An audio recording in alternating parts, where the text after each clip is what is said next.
Your Excellencies, ladies and gentlemen, good morning, and on behalf of the NTU-SBF Center for African Studies, as well as the Singapore Business Federation, a very warm welcome to this morning's Distinguished Visitor Series in conjunction with the visit of Professor Peter Ville, Director of the Johannesburg Institute for Advanced Study, a joint initiative of NTU and the University of Johannesburg.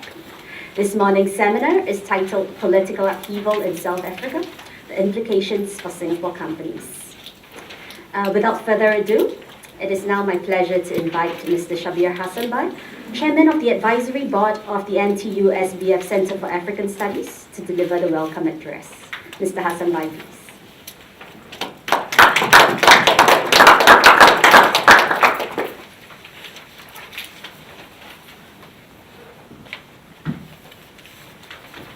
Good morning, Excellencies, ladies and gentlemen. Welcome to the NTU-SBF Center for African Studies Distinguished Visiting Series.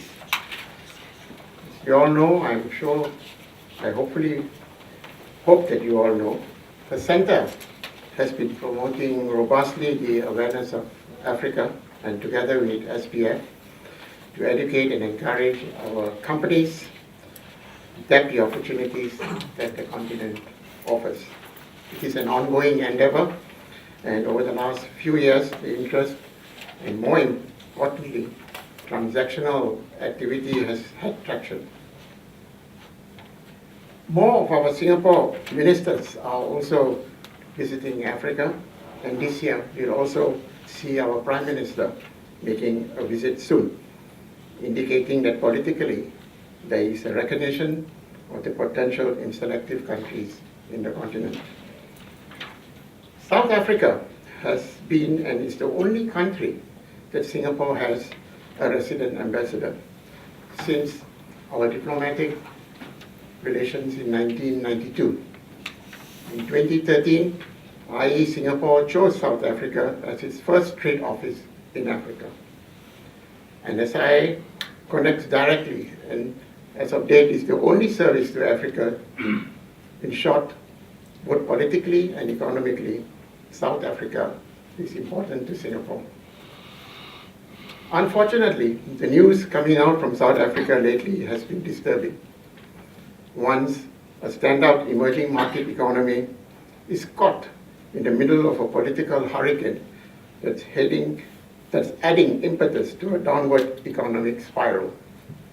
The big question is whether African nationalism would be able to cope with the challenges of running a modern industrial economy like South Africa. Leadership weakness, economic stagnation, and political upheavals altogether create substantial uncertainty. But there are also external challenges South Africa faces. Low global growth and a rise in political populism in the West have an impact, and so do the fortunes of Brazil, Russia, India, China, all weigh on its broader economy. In addition, slower growth in parts of Africa create greater uncertainty, and South Africa faces increasing competition from East African powerhouses like Kenya and Ethiopia. For Singapore companies present today, you have an opportunity to hear the current developments in South Africa from two distinguished speakers to share the economic update and the prevailing intrigue within the governing ANC. It is therefore my pleasure to briefly introduce our two speakers. The first speaker will share an update on South Africa's economic outlook. Mr. Dave Murray is the head of Global Research, Standard Chartered Bank.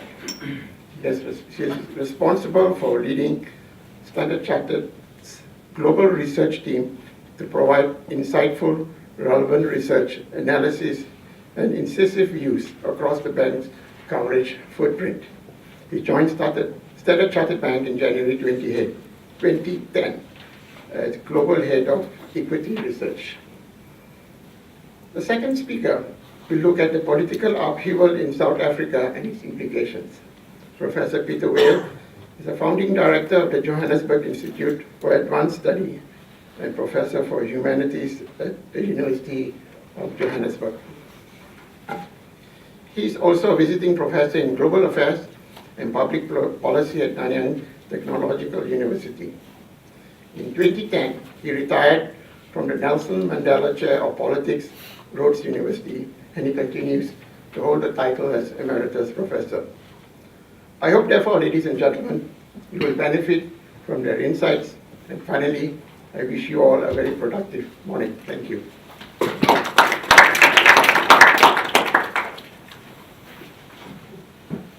Thank you, Mr. Hassan Bai.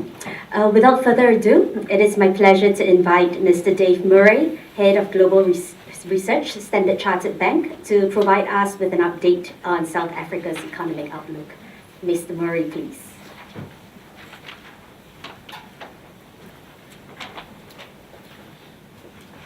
It's just thanks very much. Thank you.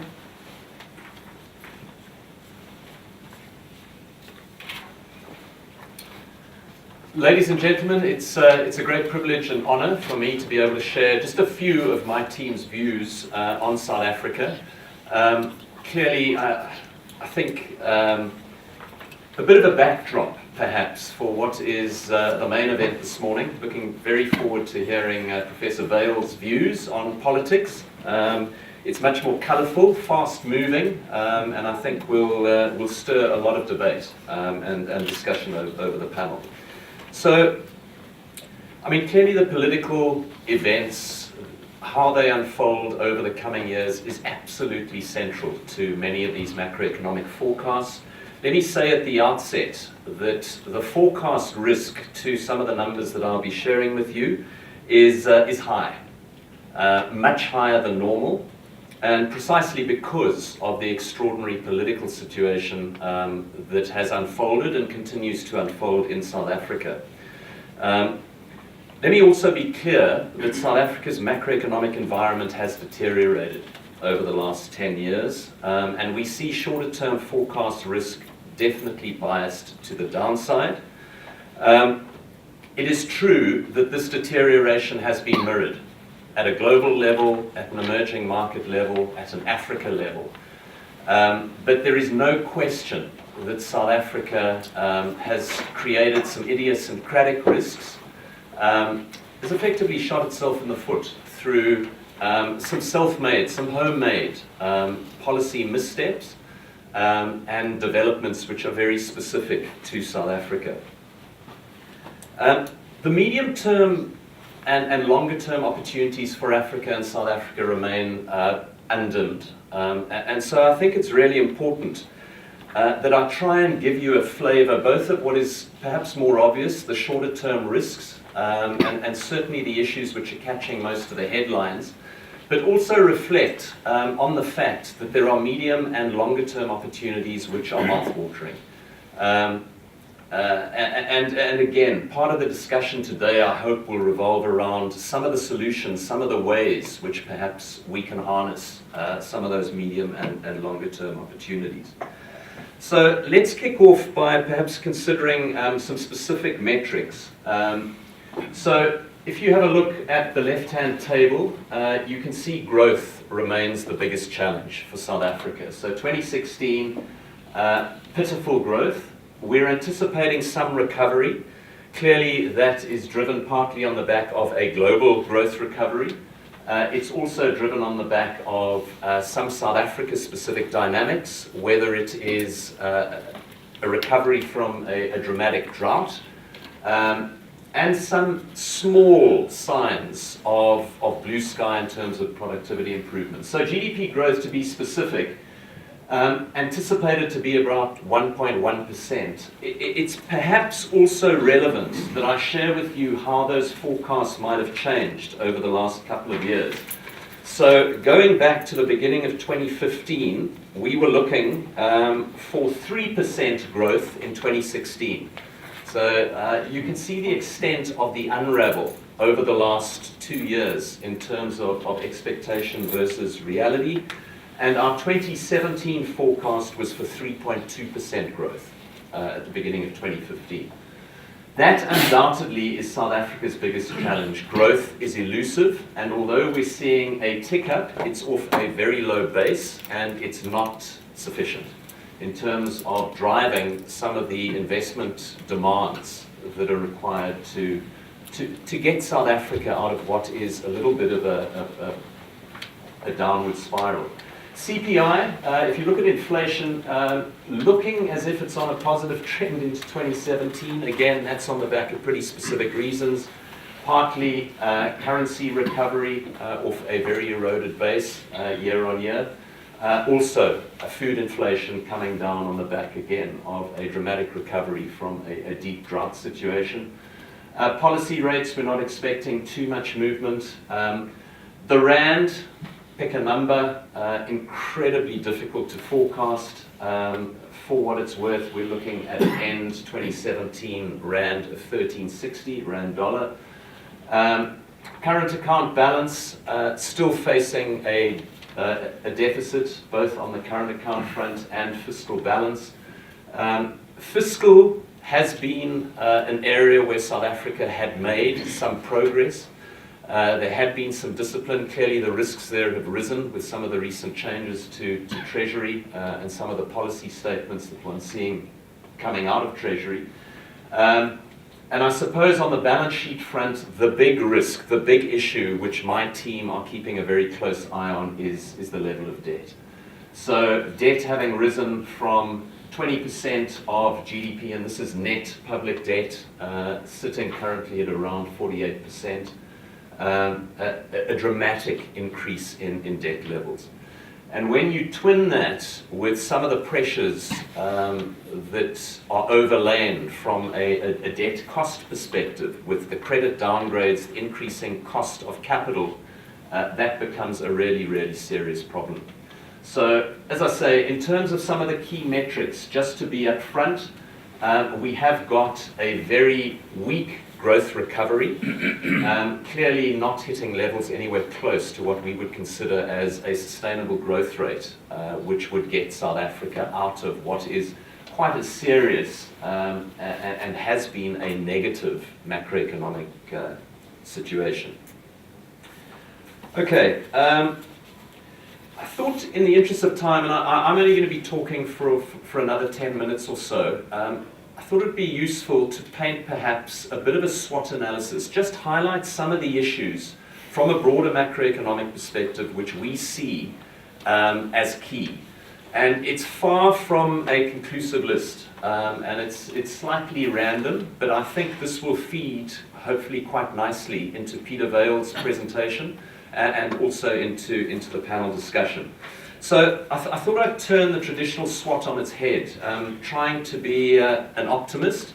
I thought we'd look at weaknesses and threats first, and then we'd talk a little bit about the strengths and opportunities.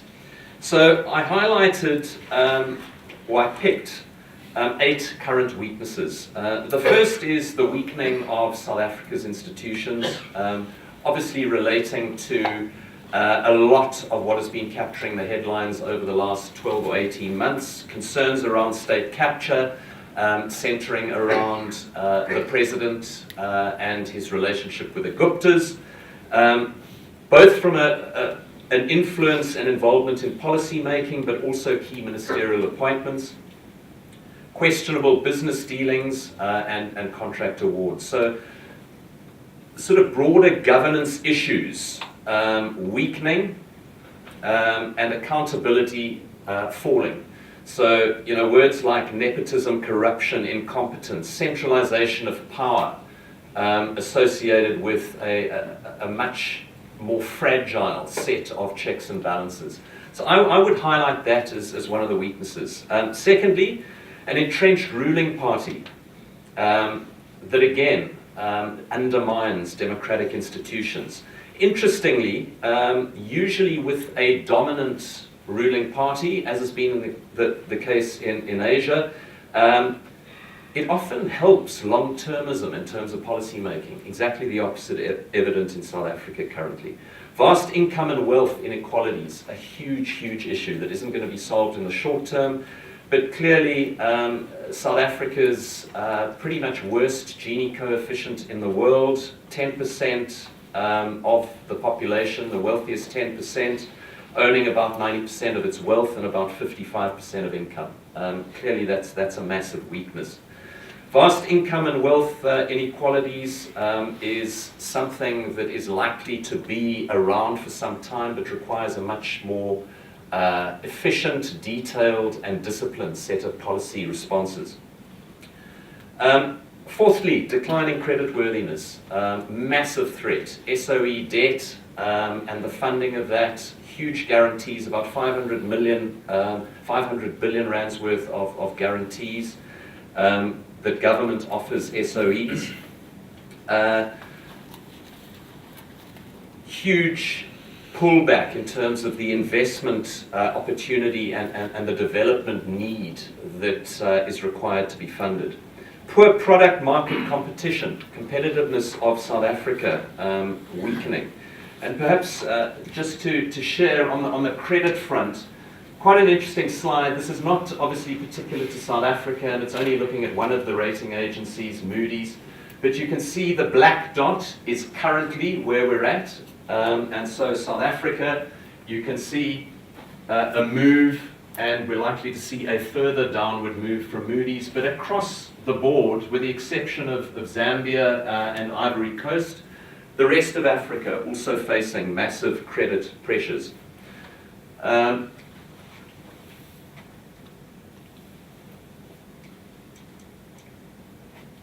This is perhaps, from a competitiveness perspective, just a picture of the rand. Clearly lost reasonably material ground over the last 6 or 7 years. I think a good reflection of how South Africa is perceived from a competitiveness perspective, but a great need to try and address a best-in-class attitude, an attitude which looks at productivity, which looks at accountability. Rising public debt levels, now about 13 cents of every rand of revenue collected is spent on debt servicing. And that was from a position of 10 or 11 cents 2 years ago. Current debt to GDP sitting at around 51% at a gross level. Labour market frictions, huge weakness. Strength of unions, business unfriendly employment regulations and processes, and obviously the politicization and some of the divisions that one's seeing on political lines, making that a much more difficult problem to deal with. Weakening investor confidence. Again, South Africa's caught in a weak growth, high inequality trap. Weak growth constrains fiscal resources that could be used to address inequality. It constrains the ability to deal with burgeoning youth unemployment and the myriad of socioeconomic issues which comes from that. If I had to sort of stop there in terms of current weaknesses, look at some of the sort of threats that are staring us in the face, the whole continuation of the state capture trend clearly is a threat. This would inevitably lead to deeper debt levels. It would inevitably lead to lower productivity and falling competitiveness. It would lead to further credit pressure. So clearly that remains a threat. Probably the biggest threat in the short term is if the president doesn't sign off the FICA bill.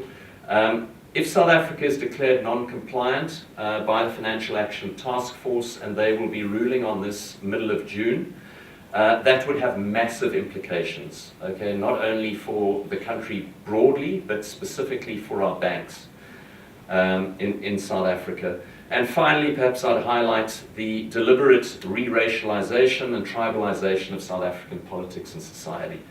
And that just, diverts attention from poor economic management and corruption, which are just massive issues. And clearly we have the examples very close to our borders of some of the extremes and some of where we could be heading if that's not corrected. Moving on to strengths and opportunities, I'm going to mention 9 or 10 strengths. Institutional strengths, the independence of the SARB, still absolutely intact, enshrined in the Constitution. The governor, Lesetja, two of his deputy governors, their term is in place until the end of 29, so after Zuma has, I hope, stepped down. And the term of the other deputy governor has just been renewed for 5 years. So that's a big strength.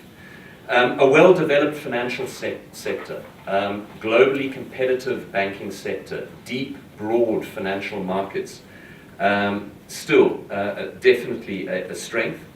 The independence of the judiciary. I mean, a great example this week of the Russian nuclear deal being thrown out by the courts. A free press. We still have very free commentary in the press, a very open debate about issues, political and other. Democratic institutions, so there's a system of democratic accountability with parliamentary oversight, broadly intact. A flexible FX regime, so you've got an effective shock absorber in a currency that is allowed to float. And interestingly, about 60% of the listed companies on the JSE are reliant to some degree on offshore earnings, and in fact, on a net basis, probably benefit from a weaker rand. Obviously not an uncontrollably weaker rand, but a weaker rand. Strong demographic growth, very compelling. You know, if one looks at Africa, I had a couple of slides on demographics. There's one. So if you look at sub-Saharan Africa, the bar chart on the left, we're looking at total population almost doubling through to 2050. On the back of that chart, you're seeing percentage of workforce of a working age. You can see the sub-Saharan Africa line expected to pass Asia by the time we get through the early part of 2050. But on the very sharp part of that growth curve, clearly a massive opportunity. This is quite interesting, looking at half of the world's most populous countries likely to be in Africa by the turn of this century. And you can see how that demographic change happens over the next 35 years and next 85 years. And then finally, just from a growth perspective, I like this slide. It gives you a sense, if you look at the green circles, that's effectively where we are, or where we were in 2010 in terms of population. The lighter black circle is where we are expected to be in 2030, and you've got the percentage increase, but quite clearly sub-Saharan Africa, and South Africa is still very much seen as the gateway to sub-Saharan Africa. But an exciting demographic picture, which frustratingly we haven't managed yet to fully grasp. I would finally, last three, better infrastructure endowment. Parts of it are looking a little less in good shape than it was, but still, relative to most emerging markets and certainly to Africa, very strong infrastructure. Strong reputation for corporate governance and transparency, again, under risk, but still seen as a relative strength. And a commitment to and a comprehensive system of fiscal redistribution to mitigate existing inequalities. As I said, lots more work, but certainly the commitment is there. Three opportunities, and then I will close. Developed and sophisticated financial markets, and indeed against many emerging markets, we need to continue to grow that. So to expand the range of financial instruments, perhaps broaden the South African-based access to the rest of Africa, being a little more creative, and clearly from a governance perspective, to arrest what I see as perhaps a reversal of some of those very high governance levels of a few years ago. Africa is a massive opportunity. Again, just to highlight as a gateway to that story, mouth-watering.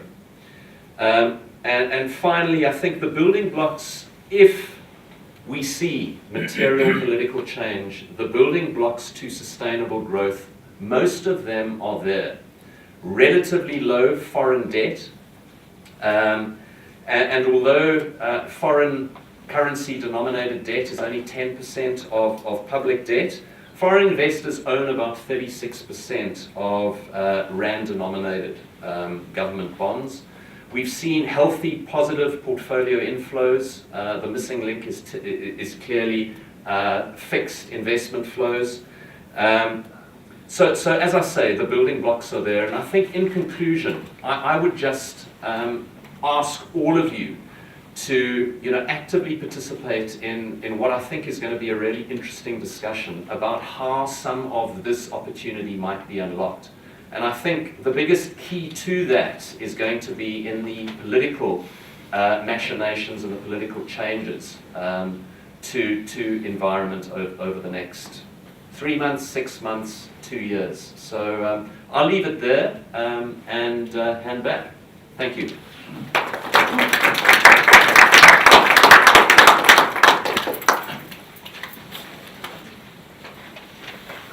Thank you, Mr. Murray. Next, it is my pleasure to invite Professor Peter Ville, Director of the Johannesburg Institute for Advanced Study, JIAS, to deliver his presentation on political upheaval in South Africa, some implications.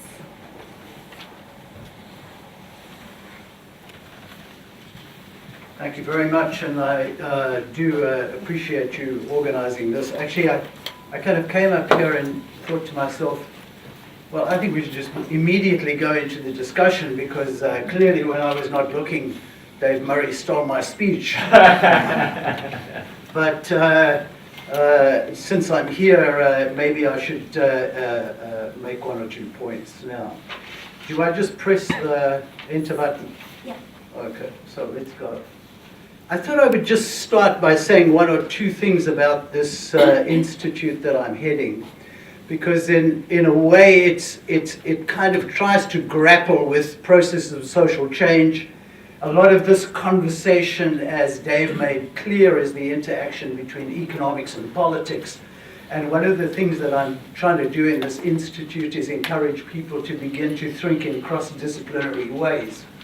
And part of that is to connect Singapore and South Africa through academic and intellectual work. So what I'm going to do is just 3 slides of advertising. What we're doing in the Institute is to try to find new ways, cutting-edge research, conversation through deep thinking, and ways to try and understand processes, both social and political and scientific. And so what we do is we have different events, and I won't talk about the events, but I'll talk about one event which you may find interesting, since Dave mentioned the National Treasury in South Africa. What we are trying to do is, in a year or 2, is to have a colloquium on money. Not money in the economic sense, but including that sense, but money as a technology, money as a belief system, money in traditional societies, these kind of things. So we're trying to explore new ways to understand old issues, recognizing that we're in a process of dynamic change across the world. So what we did is we bought an urban retreat in Johannesburg. And here's the invitation. If you do come to Johannesburg and you want to come and have a chat with us, this is not a think tank. It's something beyond think tanks, if you could be clear about that. We have a lovely campus in Johannesburg, so do come and visit us. So I think one of the things that professors have to do, professors of social science, is to try and understand the world around them. And one of the ways that I try to do this in my work is to use cartoons. So I'm going to use a number of cartoons here. This is a cartoon from the New Yorker. As you will see, there are 2 barbarians working a horse in front, and the professor is at the back, a professor of barbarian studies. So in many ways, if you think about how you talk about politicians and engaging with politicians, there's an old joke that the relationship between a political scientist and a politician is the same as that between a criminologist and a criminal.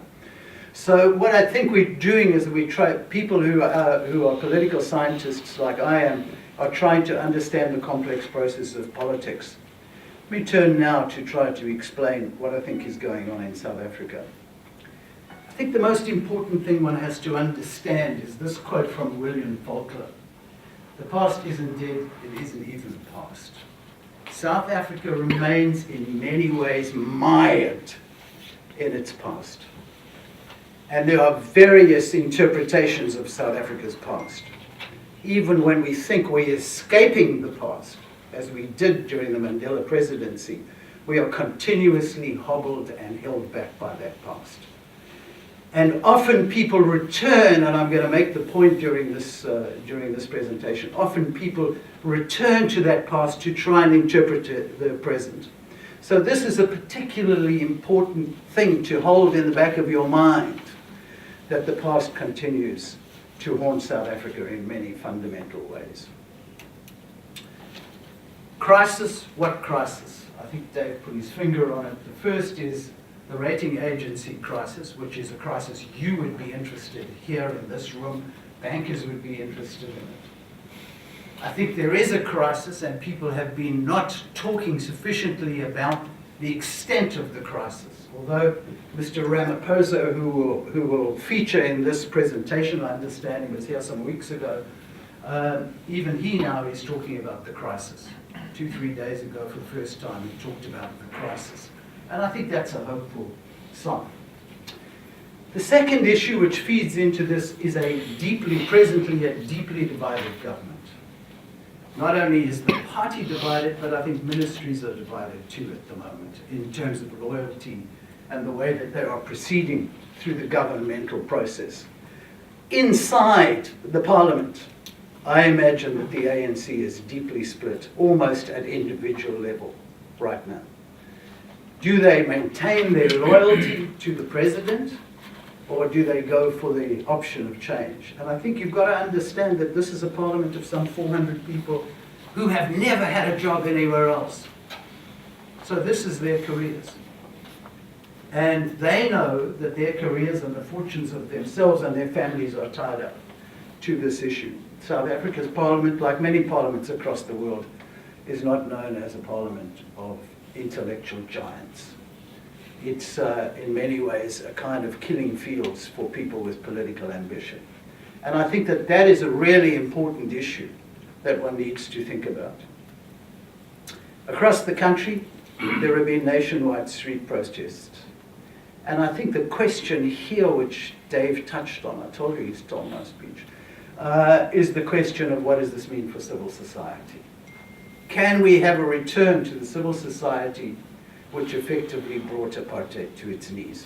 Can we go back to the 1980s, the UDF marching in the streets of every city in Johannesburg, small towns where Dave and I both own property, or big cities like Johannesburg? Can you actually go back to that kind of politics? What is the implication of that politics?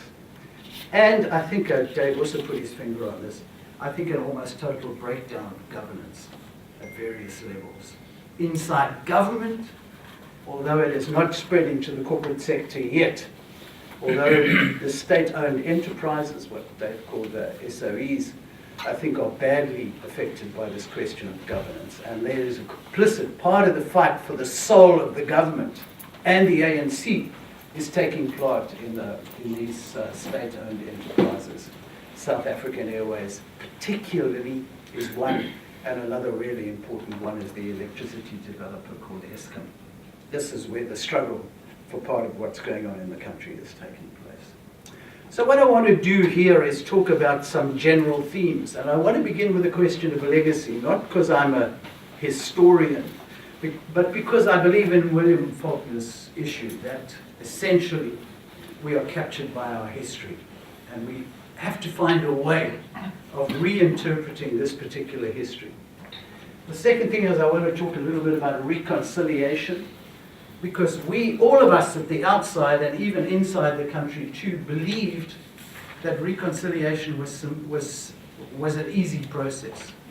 It's kind of interesting that I've been in Singapore about a month now, and I recognize that every day people in Singapore practice a kind of reconciliation. In South Africa, we said, well, that's it, it's over, let's get on with things now. So reconciliation is important. The third thing I want to talk about is presidents, because what is going on in South Africa is part of this global trend towards the increasing efficacy of the executive, and a diminution of power in other centers of governance and government inside the country. And so there's a concentration, increasing concentration of power in the presidency, and I think that's been historically formed. And then I come a little bit to the question of prospects. So let me go to legacy. Look, one of the really important things about South Africa is to recognize that it's an extremely violent society. You simply cannot walk away from this, that it's an extremely violent society. And its violence is based, I think, on three historical events. History is so important, bear that in your mind. One is colonialism, 300 and 400 years of colonialism, in which people of color were effectively completely excluded from participation in the government of the country. This came to a head during the 40, 50 years of formal apartheid, where the nationalist government practiced the division of people along racial grounds, institutionalized racial grounds. And this is also still central to part of the process. If one of the issues that Dave didn't mention, and I'm sorry to continue to play off him, but he did steal my speech, is the fact that the schooling system in South Africa is extremely geared towards income and race. In a city where Dave went to school, or my kids went to school, and I worked for many years. Sorry, is this in the way? I don't want to fall over here. I did fall in Singapore, by the way. There is world-class schools. People are sending their kids from around the world to be at these private schools. And not a kilometer from where there is world-class schools, there are black children who are nominally going to school and getting no education at all. Teachers are not participating in the schooling process. So the long-term prospects of the productivity of the country are hobbled completely by the schooling system. And if South Africa is going to succeed over the longer term to be a productive country, the schooling system has to be important. And the third thing is, and I think we tend to forget this, that there was a war of liberation in South Africa, because we don't sort of see it as a real way, but there was a war of liberation. People thought they were fighting a war of liberation, and indeed there was a war of liberation taking place, and in the countries around South Africa too. So the legacy is the legacy of this violence. How do you control this violence in this difficult situation?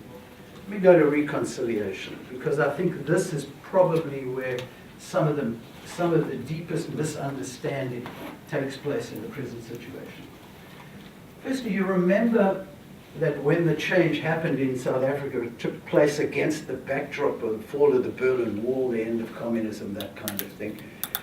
And people have not yet really understood how neatly those two events fitted together. Fall of the Berlin Wall, 18 months later, the end of apartheid.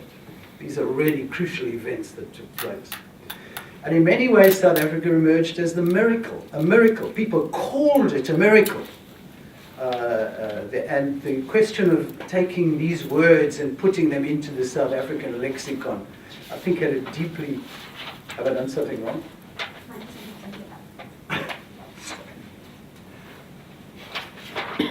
I get terribly anxious and nervous, so I walk around the classroom. You should have seen my classes. The students were terrified. So people use these forms of religious exhortation. You talk about it being a miracle, and people really began to see this as in the complex of this. The second thing is South Africa became a poster child of the process of globalization. Free markets, thin forms of democracy. Those of you who've read the work of the Japanese-American social theorist Fukuyama, end of history. South Africa was an end of history. What would happen is that democracy would appear, participatory democracy, and people would, as people who denigrated Fukuyama's work say, shop instead of vote. So there was a sense in which this would happen in South Africa. And finally, and this is this wonderful man, Archbishop Tutu, called us the Rainbow Nation of God. Again, this form of religious exhortation, the belief that this had been a miracle process that had taken place. So this is the way we went in to the process of reconciliation. This is the way we went into believing that we could suddenly forget history and get on with this. But as South Africa opened up, it didn't take long for this to happen. This was a famous arms deal that South Africa did with the countries of the world. Remember what was happening? The Cold War was over. There was a decrease in the need for armaments across the world. You remember all of this now. And South Africa went out and bought armaments. And there were deep bribes paid in these armaments. And we can go through the countries. There have been commissions of inquiries taking part in this.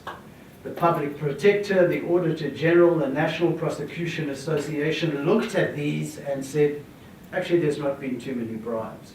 Except Jacob Zuma was the benefit of some of the most important bribes that took place at this time. It's clear from the evidence that has taken place in several commissions of inquiry that some politicians were not responsible for this, so were not implicated in this, but there was a large amount of bribery taking place. So almost from the beginning of that process, South Africa was involved in a process of corruption taking place. And what we've had is a slow drip of this form of corruption taking place. Let me also make one point just in the interests of procedural justice. Many of the companies who were involved in giving bribes, and we go one step further, many of the countries and the companies and the countries who were involved in giving bribes were not taken to task at all. So in partly what happened is that South Africa was caught in this vortex of continuous bribing, and bribing in particular became a way of doing politics and increasing, I think, the participation of black people and the majority of people, let me not say black people, in the process. Let me talk a little bit about the hopes of that time, because it's really important to think about these hopes. One is that we would get truth and reconciliation. And this took part in a semi-religious process called the Truth and Reconciliation Commission. It was never completely finished. We never understood the implications of South Africa's military in the region, the apartheid military in the region. There are continuous processes of stories leaking out about violence that occurred and horror that occurred, both on the liberation on the liberation movement side and on the side of the former white government. So the story, that history, is not closed. And increasingly, that history comes back into the present situation. So you can have a process of truth and reconciliation. I was very much supportive of it. I think it was an important process, but it should have been fully completed. And of course, as Faulkner says, history is never over. So these stories continue to come back. And what will happen over time, I think, as we're seeing in Chile, that subsequent generations take up these stories in a political fashion. And I think this will come back into the South African sense. More and more politics will be mobilized around this issue. We would have participatory government. We would have a parliament, we would have a constitution, and we would all participate in politics in the orthodox sense. And indeed, that's what would happen. It's participatory democracy, it's not deep democracy. And that's interesting because this deep democracy was practiced in some parts of the liberation movement. And what we've had is commissions and parliamentary committees and those kind of things, but it's not deep democracy, and I'll come back to that. The third issue is that we would have non-racialism. And this was a code, in a sense, for saying reconciliation is here in place, we will find a way in which black, white, colored, and all South Africans can be involved in the process of non-racialism. And I think, and again, Dave copied this from my speech, this question of non-racial, the reintroduction into the political discourse of a racialized discourse is coming back in fundamental ways. How deeply non-racialism is embedded in the psyche and the soul of the country is being tested. And a lot of that is linked up to this movement across the world of the decolonization of knowledge, which is taking place in universities across the world, the attack on the memory of Cecil Rhodes, that kind of thing. So that's taking place. The fourth thing is that we'd have a market economy. And I don't think there was a deep understanding of the problems of a market economy in a country, South Africa, in which wealth was so mal-distributed. South Africa is not a country that you can simply grow your way out of these deep troubles. You have to have forms of redistribution. And the redistribution that's taking place in different ways in South Africa, theft, nepotism, corruption, these kind of things, are in a sense the failure of the market economy, because there are forms of redistribution taking place. And the final thing is that South Africa would be the savior of Africa.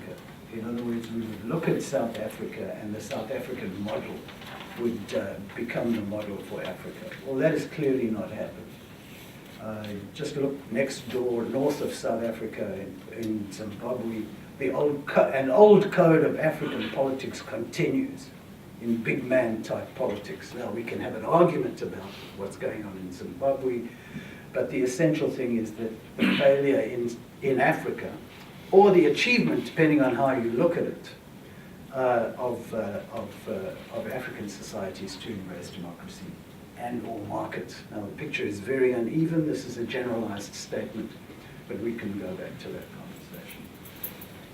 The colonial legacy in South Africa has been, and apartheid, has been essentially one of white wealth and black poverty. And it's interesting to note that this process of white wealth was not only traditional capital linked to London and the great financial centers of the world, but when the Afrikaners grabbed the state in 1948, they used the state, in a sense, to empower through wealth their own people. I mean, Afrikaners went through this enormous increase in wealth which took place in South Africa in a relatively short space of time. And I think in many ways they used that to develop their cultural institutions, to develop their languages, and to develop the future of their children. And if you said to me, which group have come out of the South African settlement the best, I will unhesitatingly say Afrikaners. Because what they have become is that they have become a cosmopolitan global population, living in every city in the world, practicing medicine, practicing dentistry, practicing law, teaching at universities. And in a sense, this shows you that the capturing of the state in many ways is I'll come back to the word capturing of the state, is a very powerful way of doing it. But black poverty has been the central feature of South Africa. And it remains the central feature. The central dictum of South African politics is white wealth and black poverty. You cannot escape this. And therefore, I think that the political system is geared, in a sense, to dealing with this fundamental way. Non-racial capitalism, I put it there in green, is a sense in which black economic empowerment has taken place. There have been black people. Mr. Ramaphosa is one of them who has become fabulously rich. He's not the richest, but he's close. Become fabulously rich. But again, as we've seen across the world, the distribution of this wealth has been to a small group of people and has not penetrated deep into the psyche and deep into the rural areas of the country. So the colonial legacy of this, white wealth, black poverty, and non-racial capital, have not been able to solve South Africa's fundamental thing. Now I think we come to the most important slide in this presentation, and that is the rule of law. There was an agreement, and it's terribly important to remember this. There was an agreement between two lawyers, Mandela and de Klerk, two lawyers, who said we will operate under a constitution in which the rule of law will be centered. This is a speech that Mandela made in opening the Constitutional Court in South Africa. And if ever you're in Johannesburg and want to go to a place within a square kilometre which will show you the history of the violence of the country and its reconciliation or attempts to reconcile, go to the Constitutional Court building, because it's all there. Gandhi, Mandela, Verwoerd, the Boer War, it's all in this one place, and the reconciliation, it's well worth a visit. Don't go to Cape Town, go to the Constitutional Court, you'll see it all there. So this question of the rule of law is absolutely central. And I want to bring in two other lawyers into the conversation. One is a man called Rolf Meyer, who was an Afrikaner politician, and the other is a man called Cyril Ramaphosa. And these two people, one Afrikaner lawyer, Cyril Ramaphosa was then a trade unionist, but trained as a lawyer, sat down and banged out the basis of South Africa's political settlement. And there's a famous story which I'll tell you because it's interesting. And it's a story about trust. The story is that de Klerk and Meyer and Ramaphosa went on a fishing trip. It sounds apocryphal, but it's true. They went to a place called Dahlstrom to do some trout fishing. And while they were fishing, a hook went into Ramaphosa's hand. And Meyer said to him, "I'll take it out for you." And Ramaphosa said to him, "How do I know I can trust you?" So trust became one of the real trust words here, one of the really important trust words. So the rule of law has been central. I think Dave was right. The legal institutions are important, the courts are important, the legal practice is important to the country. Although the rule of law was there, there was an uneven weighting in the government. The legislature, as I've already said, was very weak, very porous, very cumbersome, very expensive, and very ineffective. I think we have to accept that. The party system is a proportional representation system. People are not responsible for constituencies. And one of the demands that's taking place now is that people should try to find a way to be responsible to constitutions. The judiciary were there, and in the judiciary, in the legal system, the most important was a constitutional court. And this was a gift given to us by the United States and the Germans. If South Africa had become independent or free in the 1950s, our final court of appeal would have been the Privy Council of the House of Lords. But what had happened, I don't know what the Singapore case is or was, but we have this constitutional court, and this is the critical institution in South Africa. But towards the executive, towards the president and his office, there was more and more power going in that direction. As I said earlier, this is part of a global trend towards executive power. And the party structure inside the ANC, which is the majority party, came very close to being 66.6 and 2/3% of the parliament. The party of the ANC amplifies presidential power, because inside the ANC, which is the ruling party, the most powerful party, all executive authority, the party branches, the parliamentary party, all are in a pyramid relationship to the executive power. So the president of the party becomes the president of the country. And he has power in the party, and he has power in the country. And there's a fusion taking place here between the party and the government.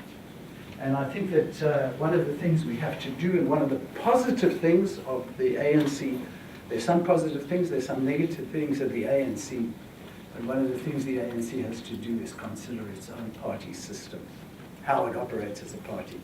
One of the things that's taking place is that the ANC is moving from a liberation movement into a political party.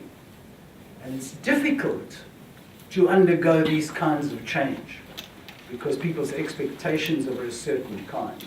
But there is a real tendency now, a real pulling towards the ANC becoming a political party, and it may become a different kind of creature if it does that. So let me talk about the presidencies. This is a little cartoon done by the South African cartoonist Jonathan Sapiro. This is Mandela's trip to London. And the joke is that he's sitting there with a lady who I believe has been to Singapore a number of times. And the joke is that the one Bobby says to the other, the next bloody tourist who asks, who's the little old lady with Mandela? And there is a sense in which Mandela's rock star status across the world fed this idea that the South African issue was over. Okay? He was a conciliatory president. He was a president who was for all South Africans. He promoted and pushed the idea of non-racialism. He was an extremely effective reconciler, but I think there were deep things that he neglected. Deep things that were neglected to be done. He had to address this whole question of what transformation meant. Instead of the superficial kind of transformation which was emerging at that time, we needed to go beyond the next step. And so the Mandela presidency, which is celebrated across the world and remembered with affection, did he come to Singapore? I don't remember. He did come, okay. One has to see it for what it was. It's a symbol of the times we were living. It's a celebration of globalization. It's a belief in Fukuyama type thinking. But I think history will judge the presidency very difficult, very, not badly, but will raise questions about the nature of the Mandela presidency. Today, I think it's fair to say that in intellectual and other circles, the legacy of Mandela is very much challenged. And you know, great people go through this kind of legacy. Gandhi went through it, and other people across the world have done it. So the next president, who was really interested in negotiating this cold question of what is reconciliation and transformation, was a man called Thabo Mbeki. This is a really interesting slide. The cartoon is done by the Durban cartoonist Nanda Subin, who does fantastic work. This is Mandela at Davos. And at the Davos meeting, you know, there's a lot of conversation about governance and these kind of questions. And so this is Mbeki saying, our program is a firm declaration by African leaders to form a united country to take responsibility for the continent's economic development. However, only democratic elected governments would participate in the program. Well, that makes a few of us. And the point I want to stress here is that Mbeki was very much an intellectual president. Very much, you know, the jokes are always told that he was always smoking his pipe or quoting Yeats, W.B. Yeats. But he was a president who was concerned, I think, with governance questions. Certainly rhetorically concerned with governance questions. Wanted to raise the issue that things were being properly done. But he had no dynamic in him. And I remember the day that he lost the presidency of the ANC. I was with my wife Louise watching this thing on television, and Mandela, Mbeki was reading his speech. This is a speech for his political life. And he sounded like the chairman of a company giving an accounting statement. He was not passionate for his people. He was not talking about the importance of the values. He said, we delivered 23 lights, 4 municipalities are working, this kind of technical thing. And I think there's a tension here that we have to see between these technical things, the kind of stuff that Dave was talking about, and the more passionate things that are going on in the heart of people. And this is where politics and these other fields come together. So Mbeki didn't last as the president. He was redeployed, as the famous phrase goes, in what could be a precedent for Zuma, and Zuma became the president. Now this is a really important cartoon, and it's a cartoon which tells a lot of the stories about South Africa. The first and the central motif of the cartoon is that this is Zuma as he was becoming the president in 2008, or before he became the president in 2008, raping the justice system of South Africa. Remember, I emphasized the importance of the rule of law. So he was involved in a case of rape. I don't want to go into the details, I'm sorry to raise these issues here.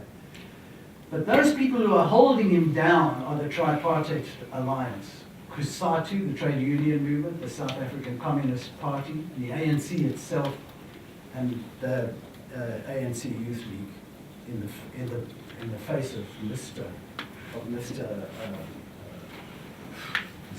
Malema, thank you. And I think this, in many ways, talks about the story of the Zuma presidency. It has been a presidency which is deeply implicated in challenging, in fundamental ways, in process, in spirit, and in fact, the rule of law in the country. It's been a continuous process, almost before he became the president, which this cartoon says. But let me talk a little bit about prospects. I've gone on a little bit now, but let me talk a little bit about prospects.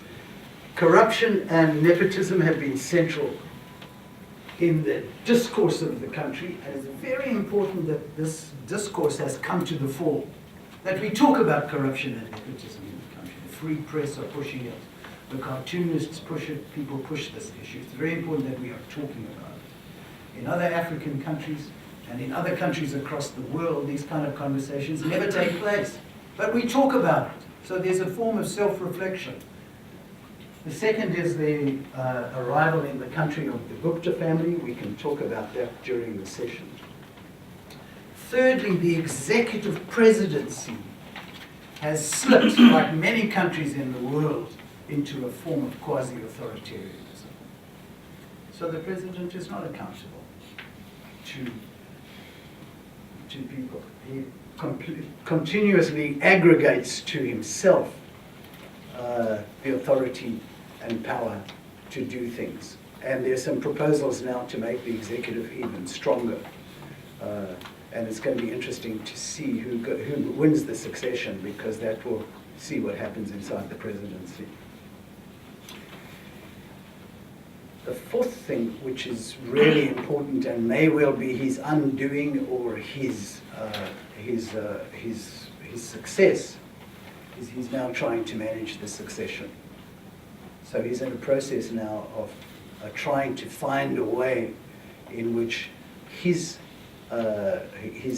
wife, I'm going to come to her in a minute, his former wife, can become the president of the country. And as all of this has happened, there has been a rise of populist language inside the country from the ANC, and certainly from the supporters of the ANC. People, in many ways, the struggle for the soul of the ANC is a struggle between people who are concerned with legal processes and a kind of populism, which says, you know, what we achieved in 1994 is only one part of a immense transition that has to take place. And this is all caught up in this term, state capture, which has become an omnibus term, which carries all of these forms of malpractice with them.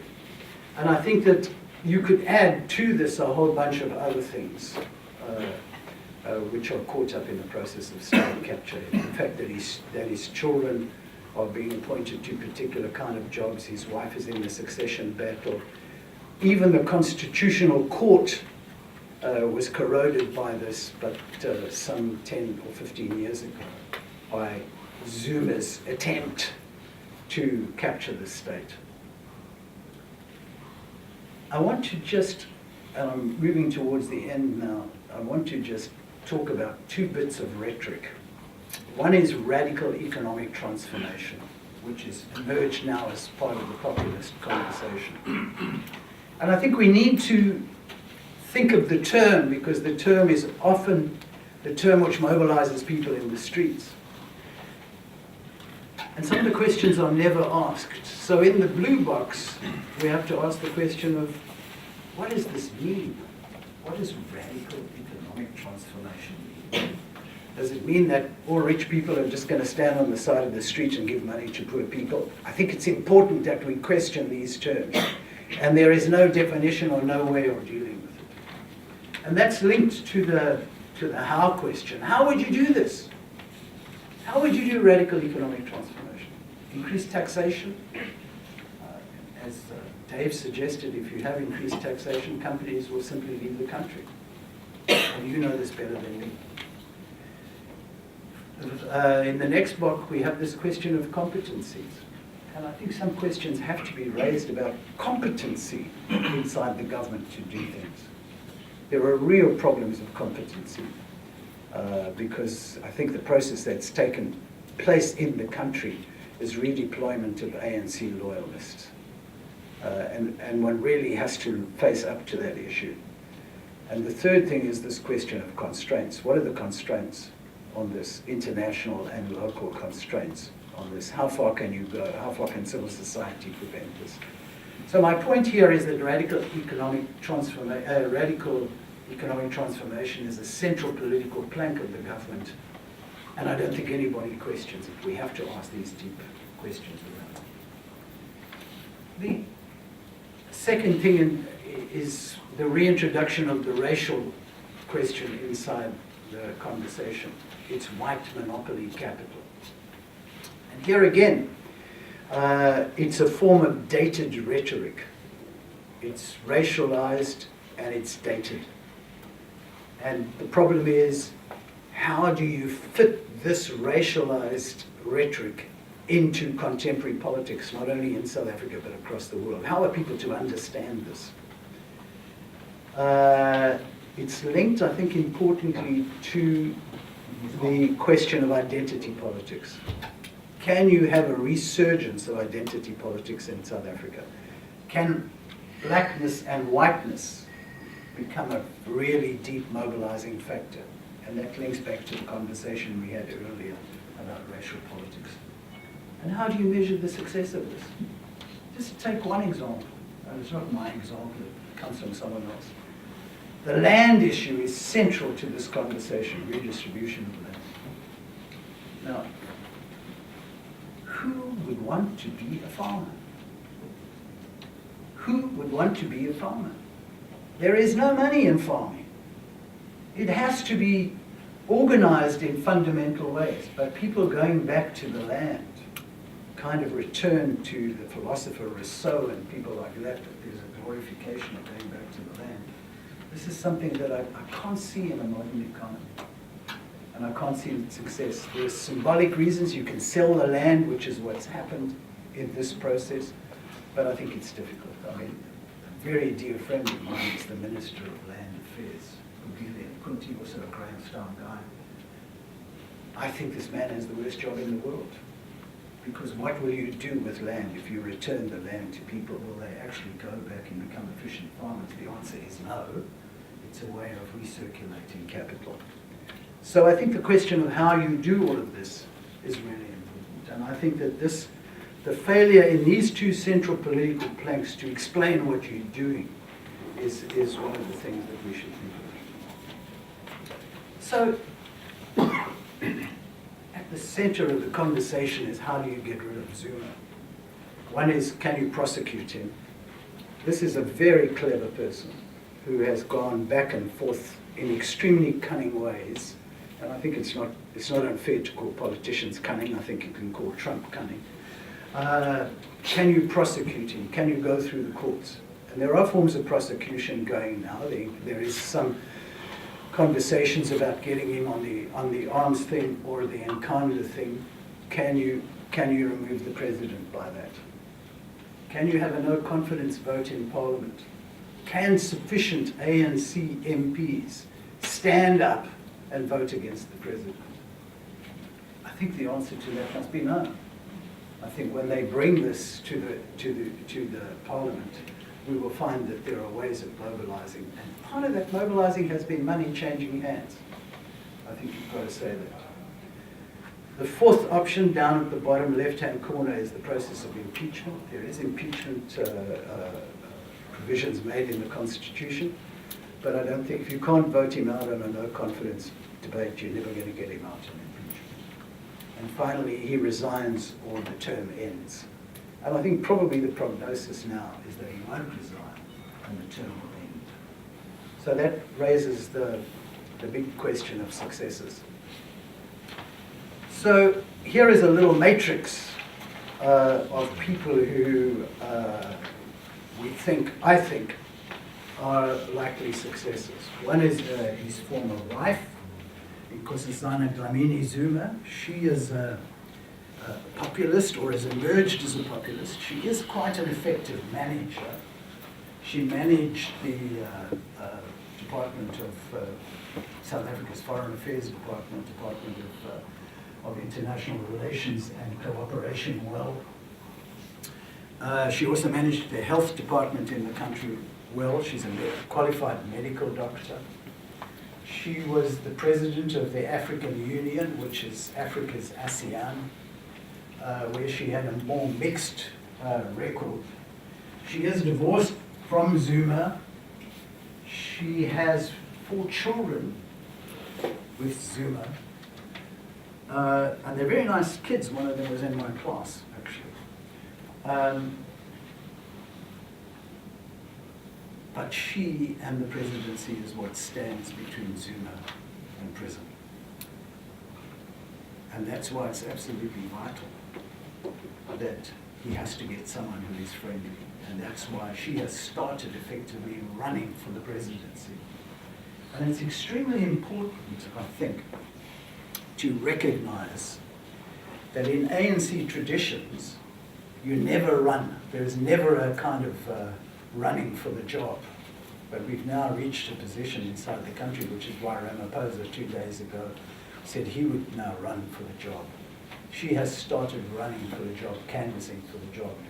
Her strengths are, apart from the ones that I mentioned, but her political strengths are, she's caught up, she has got the support of the ANC's Women's League, which was a very powerful group inside the country.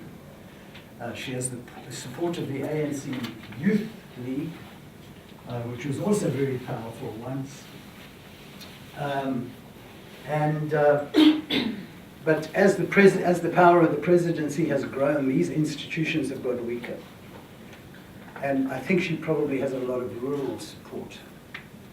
If you want to look at this thing through ethnic politics, she's a Zulu.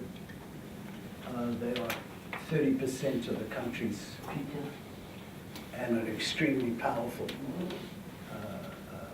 And Zuma, of course, is a Zulu. She's not a great speaker, but she certainly is a political force. And if the argument develops towards needing a woman president, which is the first for South Africa, she will certainly be the person. And just as a little point in comparative politics, I would imagine that if Hillary won in the other election, the odds are she would be in a very strong situation. I'm going too far. How do I go back? One up? Oh, sorry, 2 up. The second is Cyril Ramaphosa. I've talked about him a lot in this presentation. He comes from a minor ethnic group, the Venda, in the part of the country where I was born. He is a very powerful figure. He's got a few blots on his record. The most important of which is they say he was complicit in the shooting of the miners of Marikana. This is an event which took place in 2015-14 August, where some miners were shot in a skirmish. And I think in the interests of the country, in the interests of governance, and in the interest of everything else, both in terms of the questions you're asking all the time about money and investment, but probably for the country too, Ramaphosa would be the pick that most people would go to. And then there are a few outsiders. Zweli Mkhize is a medical doctor, he's a Zulu.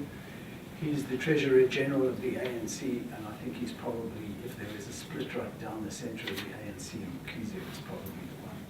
And then there is a dark horse emerging in the great families, one of the great families of the country, the Sisulu families. South Africa is a little like India, where great families have played a role, the Nehrus, the Gandhis, etc., etc. South Africa, the Mandelas, the Sisulus, the Tambos. Lindiwe Sisulu is a minister in the government. She's been a minister for a long, but she comes out of the great families. And there is probably her role, both as a woman and coming out of the great families, might be the kind of person. So let me end with a kind of typical here, a high road and low road. Zuma goes, unlikely. Succession is well managed, takes place, economic growth.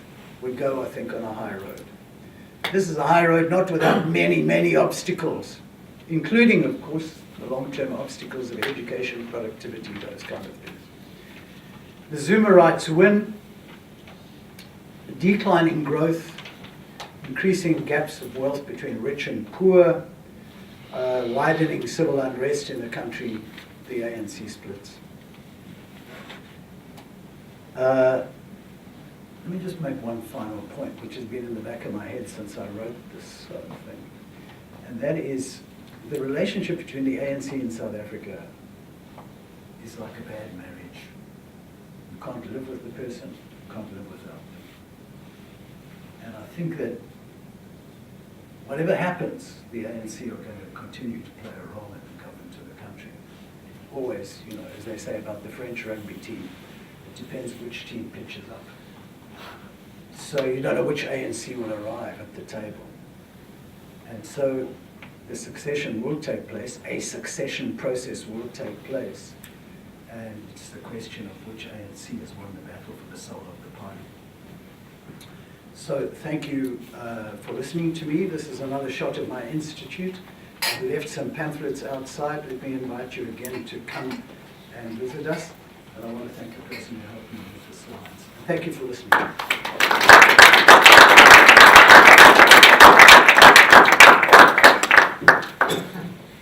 Thank you, Professor Ville.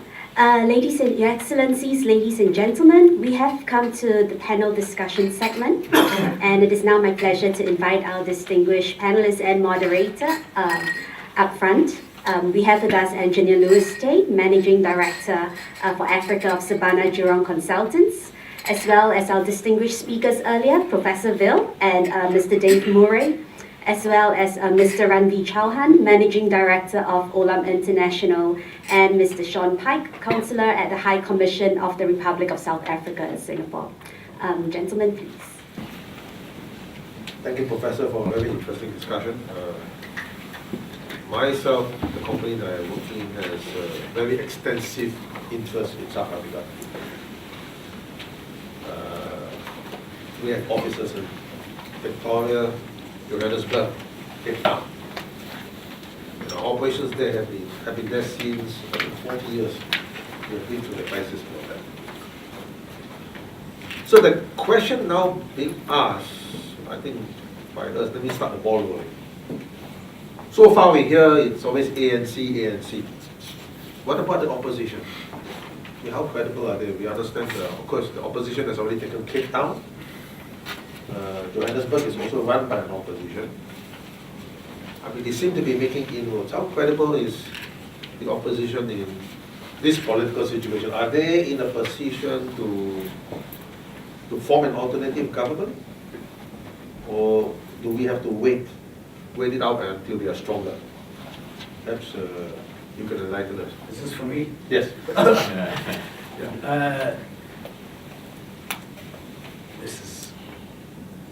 This is a hope against hope. I mean, they can win these 3 cities, and they can govern well. I'll do the mic. They can win these 3 cities. They can govern well, as they seem to be able to do in Cape Town. Less so in Johannesburg, I might add. But there is no political muscle there. There is no appeal to the populism. There is none of this other issues of conformity inside the system. They're struggling in Port Elizabeth, where another former student of mine is one of the top councillors. But I don't think that you can hope that they will be able to emerge in any way. This is the Democratic Alliance. The other group, which are the Economic Freedom Front fighters, they sometimes call themselves, they're a surrogate in a sense for the ANC. And I think that if Zuma goes, there will be the possibility of them re-emerging with the ANC. The fight is between Malema and Zuma. Whether he can keep the alliance together if he takes them into the ANC is a different question.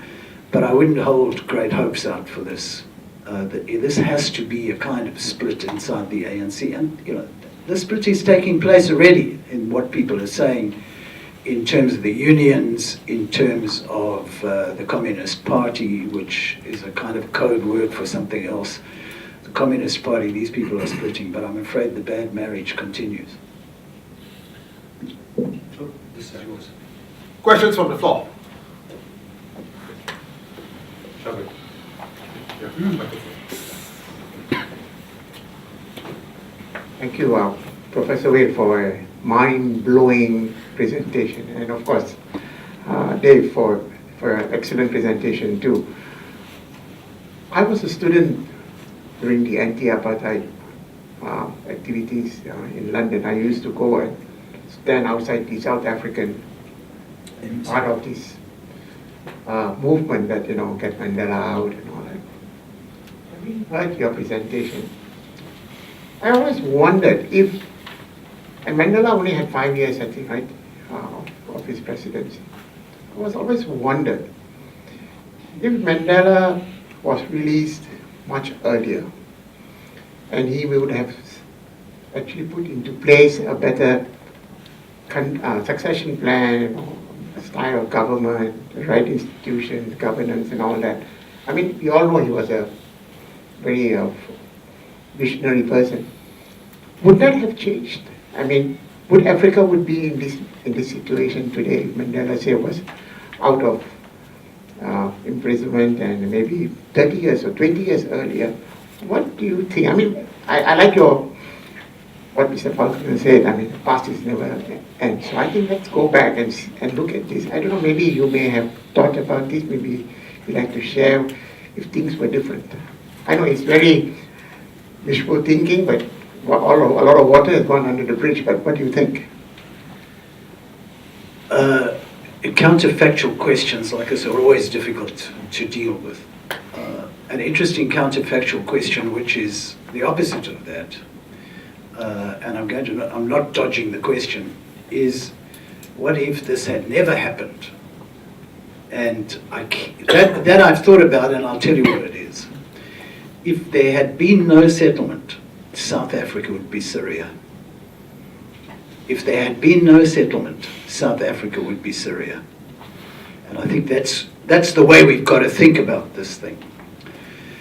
I think that the mood and the spirit, if this had happened before, and this is to answer your question, would have meant that the country couldn't have had this liberal form of democracy. I think it would have been a different form of democracy. I think that the transformation of the courts and everything else would have happened in a different way. I think that it would have been difficult for the economic progress to have taken place in the immediate aftermath of the ending of apartheid. I think the Cold War would have hung over the conversation, and South Africa in that scenario might have also become Syria, because the fractions and frictions between the two groups, white, black, other racial groups, would have taken place. It's interesting to think about this. This is a little thing you can think about tonight. When apartheid had ended, South Africa was not one state, but it was 5 different states. It had inside South Africa, there were small states, Transkei, Venda, Bophuthatswana, Ciskei, and South Africa was also linked to Namibia. So it was a difficult political process to do it. So part of the ending of apartheid brought South Africa together in some ways, constitutionally and politically. So I'm afraid I haven't really thought about it, and I don't think I've adequately answered your question. Sorry. Next question. I'll only need the mic. You knew I would ask a question. Okay, so quite a somber mood here. I'm just trying to look at some of the positive sides, right? So not a question for anyone in particular, but someone can probably help with the answer. So we are talking about politics a lot here, right? The countries that I've spent time in or was born in, I've seen that outside of politics, right? Culture, art and culture, right? Sports and technological innovation, these three things, right, really drive economies, right? I come from one. So, you know, what Where do are you you think? from, sir? Maybe you can. I'm originally an Indian. Yeah. So, do you see, you know, art and culture, you know, trying to play a bigger role in probably moving the country, right? Second is technological innovation, right? Some of the interesting technological innovations like CT scan, heart transplant, I mean, I don't know if people know, has actually come from South Africa, right? Sasol came up with oil from coal, right? So what about that? I mean, you know, are we doing something? Is South Africa as a country doing something, looking at that, rather than just looking at politics? Because politics is a long-term problem. It's not going to be solved tomorrow, right? Yeah. But maybe I'll have a crack first off. Innovation is a great topic. It's a very difficult topic to get your arms around. I think education is core to creating an innovative environment and to upskilling and inspiring, you know, people to push the boundaries to come up with new ideas. I think as Peter suggested, the education system has failed over the last 10 years. So, I mean, from an innovation perspective, I do think that South Africa has had more than its fair share of innovators, and I do still see that as a strength. We have some very interesting thinkers and people doing really smart things, and we have some great examples, you know, Tesla, of South Africans who have done great things. To be perfectly honest, I'm not sure that's enough, and I would definitely push the sort of creative aspect. Your cultural point, I think trying to compare India and South Africa is perhaps too much of a leap of faith. Clearly the society in South Africa from a cultural perspective is incredibly diverse.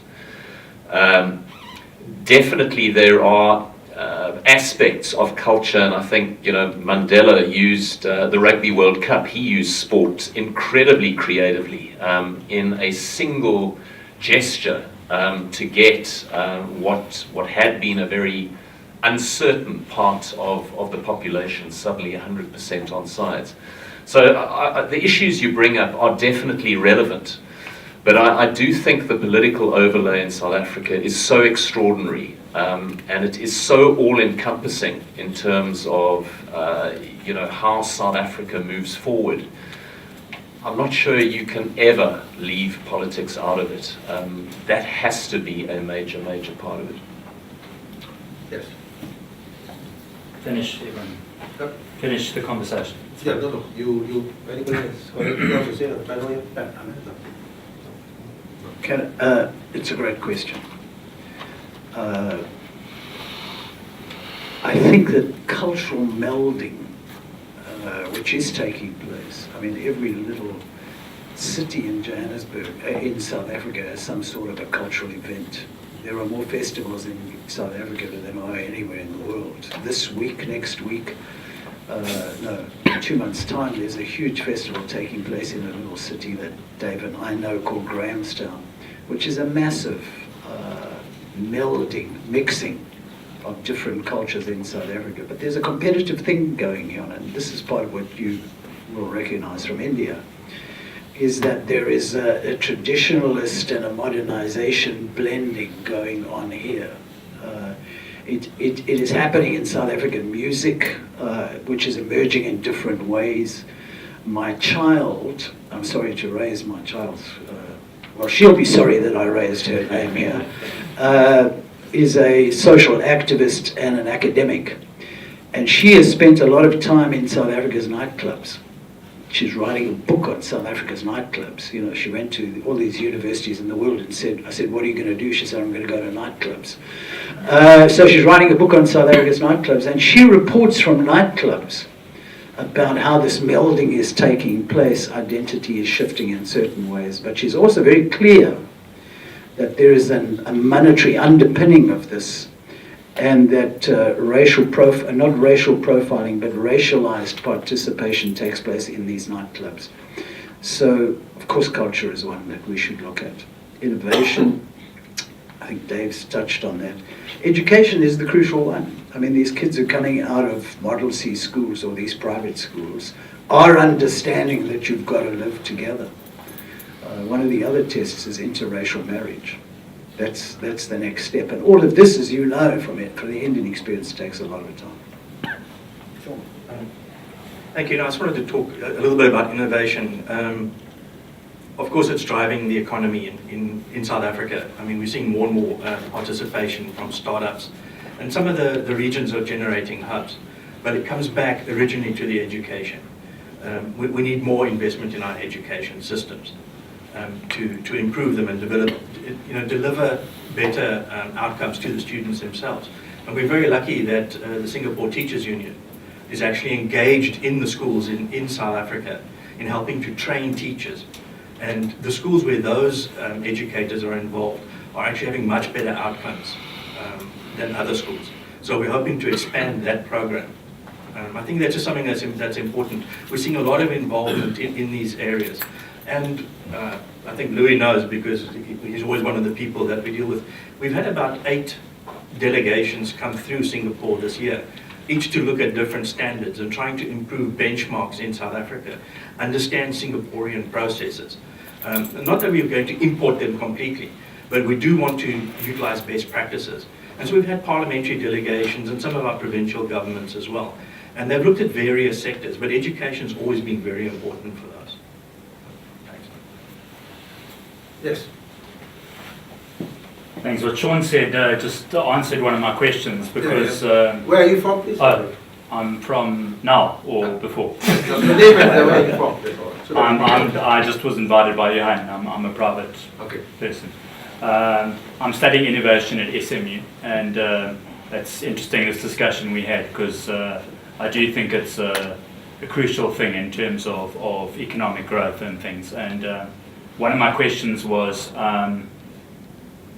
the CSIR in South Africa, which is our version of A-STAR. And I feel that the one thing that Mr. Mandela could have done better is to encourage acceptance of mentorship. And I feel that the CSIR in South Africa could do better by a relationship with A-STAR, for example, which I think A-STAR has been quite successful here. And I'm pleased to hear that people have been coming here to absorb knowledge, because I think that would be a fantastic relationship. And my other question was, I don't know, maybe Sean or could answer this better, but in terms of India, I mean, India's had fantastic success recently. They rolled out national identity cards to the whole population in 1 year. And I just wondered if you felt that South Africa was willing to learn from other countries at the moment.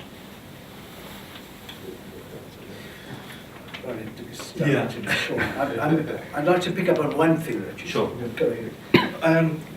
I think in some ways the Singaporean institutions are also becoming a little tired of South Africa. We see the same people, because 9 parliaments, they all want to do their own programs and benchmarking. So it's A-STAR, Spring, ECA, EDB, the whole alphabet soup. We see them each time. Under the National ID Card Program, I mean, we're looking at different ways of doing it in South Africa. The banks are now getting involved. I agree, there's much better ways of doing a lot of things. And slowly we're learning, within the civil service. We have our own challenges in the civil service, declining budgets, problems with skills. Some of those are being addressed under the NDP and various of the upskilling programs. But we're willing to learn from anybody. I mean, we share a lot of our skills. In fact, it works very strangely in some ways, because when we have tripartite projects in Africa, often we're using South African technologies and skills with Western European funding, for instance, to deliver projects in Guinea-Bissau or Mali. So that continual exchange takes place. We learn a lot of stuff from African countries that we bring into South Africa. I think we're open to innovation, especially in government, anything to make it more effective. In fact, the last delegation that was here spent a long time with the Ministry of Trade and Industry, with the old Power Directorate, which is a way the directorate was responsible for eradicating red tape in government, creating more cross-cutting structures to improve service delivery. And we all know what service delivery is like in some of the areas of South Africa. So, these are, some of the provinces are really interested in delivering the services out to the areas where they don't have them. And innovation is the way to do it, I think. I'm trying to think of how I should address you. Oh, nameless one. Grant. Sorry, Grant. Grant. One of the most one of the really great, and I don't like the word innovation myself, but we could have a conversation about that. But one of the great deliveries in South Africa is this extraordinary rollout of antiretrovirals. I mean, here was it's regarded in people in public health as one of the most important public health interventions in the world. This was looking back at the Mandela presidency, where this process of denial. The next step was to roll ARVs out to the furthest reaches of the country. And they did it enormously successfully. My kid, when she was doing her thesis work, was working in the rural parts of the Eastern Cape, where clinics were rolling out antiretrovirals to people.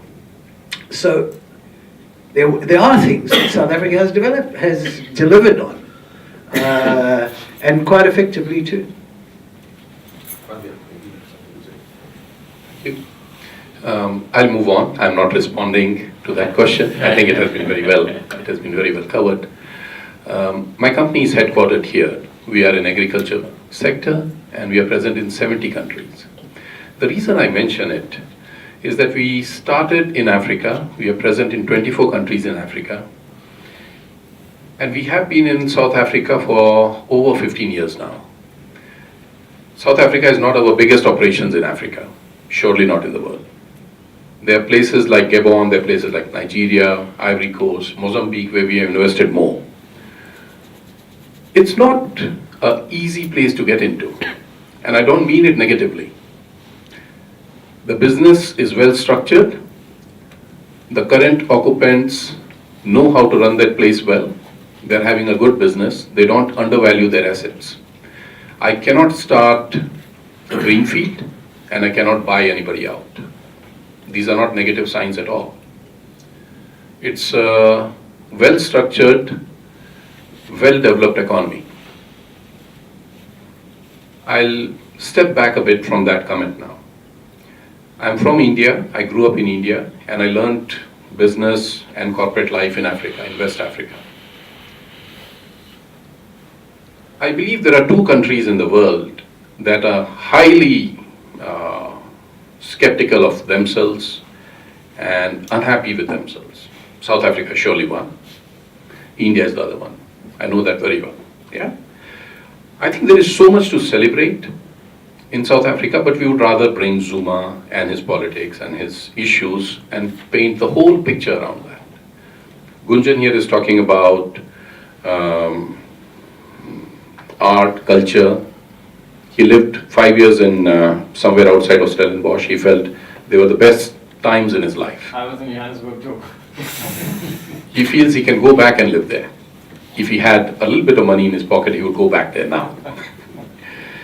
It's a great place, even for doing business.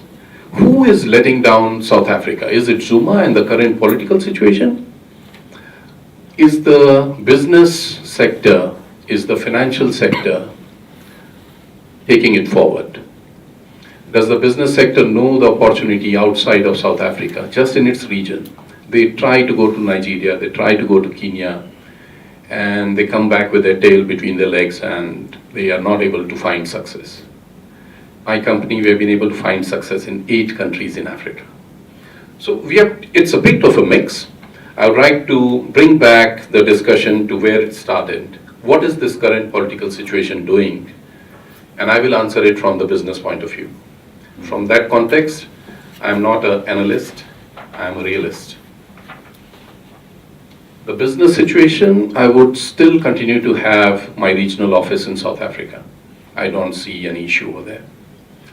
I would wish that I have a much bigger business in South Africa, but that is not because of Mr. Zuma or his political Zuma rights, as you call them, that I'm missing. It is just that the opportunity is expensive. I like the infrastructure, I like the talent we find over there, but it's not transportable. That talent, I cannot send them across to Zimbabwe to run my operation over there. So I'll have to still bring people from India to do that. So South Africans are a bit inward looking. It is rightly positioned amongst the BRIC.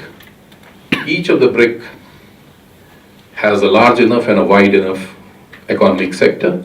South Africa is one of them. It may be small, much smaller compared to China, India and all. And if I were to make a comment on Mr. Zuma and the current politics, I would rather have him than have Rousseff in Brazil. If a president doesn't know how to keep their own position, what use are they? I'm not expecting them to know my business better. At least they should know their politics well. Well, that's a dose of realism. Wait, where's that? Let me answer. Mr. Kwan, you talk about innovation. You had the benefit of looking at SMU. Have you walked into the Nanyang Technology University to look at the kind of research they have? I think while innovation is important, we talk about innovation in South Africa, I think we must not forget one very important thing: bread and butter issues. If you allow the poor people running around, they're not going to think about innovation. The first thing on the mind of the poor is, do I have enough rice in the bowl to feed my family? I don't have time to think about innovation. And see, this seems to be the problem. From the consultant's perspective, we advise many governments. We are in about 30, 35 African countries. I can help a government plan a city, roll out a strategy, and provide him a blueprint for long-term economic growth. And that blueprint will inevitably include strategies for innovation. Yes, we do that. Some governments listen. Excellency, your government has done a very good job at listening to us. Buvanga. And they're moving on. But for every successful attempt that we make to help a government out, 5, 6, 7, even 8 others fall behind. They just take the strategy and fall apart when it comes to implementation. Singapore does well in innovation. Because firstly, you must understand we have political stability. And we have had that for a very long time. And the innovation that we run is not something that is organic. It has the inputs of many, many talented people working in the country. You go to the laboratories, just like in America, something that Donald Trump doesn't seem to understand, that Singapore owes a lot of its great strides in innovation to immigration. There are a lot of very talented Indian, Chinese scientists, all in the laboratories. In fact, there are more foreigners in the laboratories working at ASR, I can see, than Singapore is, because we have a very small population base. Naturally, our talent pool is small. So I must emphasize that we don't see political stability in many, many countries, especially in South Africa. And it's a pity. It's a beautiful country, fantastic infrastructure, And the Singapore government, I think Sean talked about that. There is no shortage of collaboration agreements that have been signed with the South African government. I brought it up to him. And when I talk to the Singapore government, with my other counterparts, the Singapore government's response is, you sign an MOU of collaboration, it's been sitting there gathering dust and nothing seems to be moving. Singapore government is happy to help. But the first step has to be taken by the South Africans. There has to be commitment and interest. Nothing has been seen so far, and I think people are distracted. I think they're distracted with a lot of bread and butter issues. Right? And this is something that I think only the South Africans can sort out. We can't do much. We can just stand by, and if you need help, we can come in and help you with even your national iCard system, if you need that. By the way, the Singapore government went into Mauritius and did the national iCard system for the whole Mauritius itself. So the talent here, the resources are here, but I think fundamentally, the ground situation has to be improved and people have to be less distracted and focused. They have to really focus on moving forward. Right now, I think they are focused, maybe Peter can add on, they are focused on very basic issues, and that is survival. And we don't see a light at the end of the tunnel. I mean, the question now I'm asking is whether we are going to see South Africa break down like Venezuela. You know what happened to Venezuela, right? The people are rioting in the streets. Is that going to take place? Are we going to see a South Africa spring like you see in Arab Spring that brought down Gaddafi and his government? You know, is that possible? Will we see something like that in South Africa? Maybe Peter can answer that. That's not an easy question to answer. Let me try and illustrate the point that has been made by Lewis here. In these small places in the Eastern Cape, where my child did her work, and this is an anecdotal story, but it tells, she was working in the small villages and in communities and in houses where there were maybe 8 or 6 people. They were all women, and they ranged from a gogo, which we call a gogo, an old granny, to a toddler. The only asset that this family had was a child which had AIDS, because they were getting a government grant for their AIDS. This is the only asset that this family had. No education, rural area, probably terribly cold in the winter time, raining, stuff like that. And I think this gives an idea of the kind of poverty situation inside the country. And I think the point that, you know, people are focusing on this issue is a major issue. Can South Africa be Venezuela? I doubt it. I think that there is an incredible amount of understanding still going on amongst people. I don't think that the ANC looks like Chavez's party at all. It doesn't have this kind of charismatic figure. They have Zuma, who's largely discredited. The point about Chavez was that he was largely not discredited right to the end. It's Maduro that's the problem in terms of Venezuela. I also don't think, as some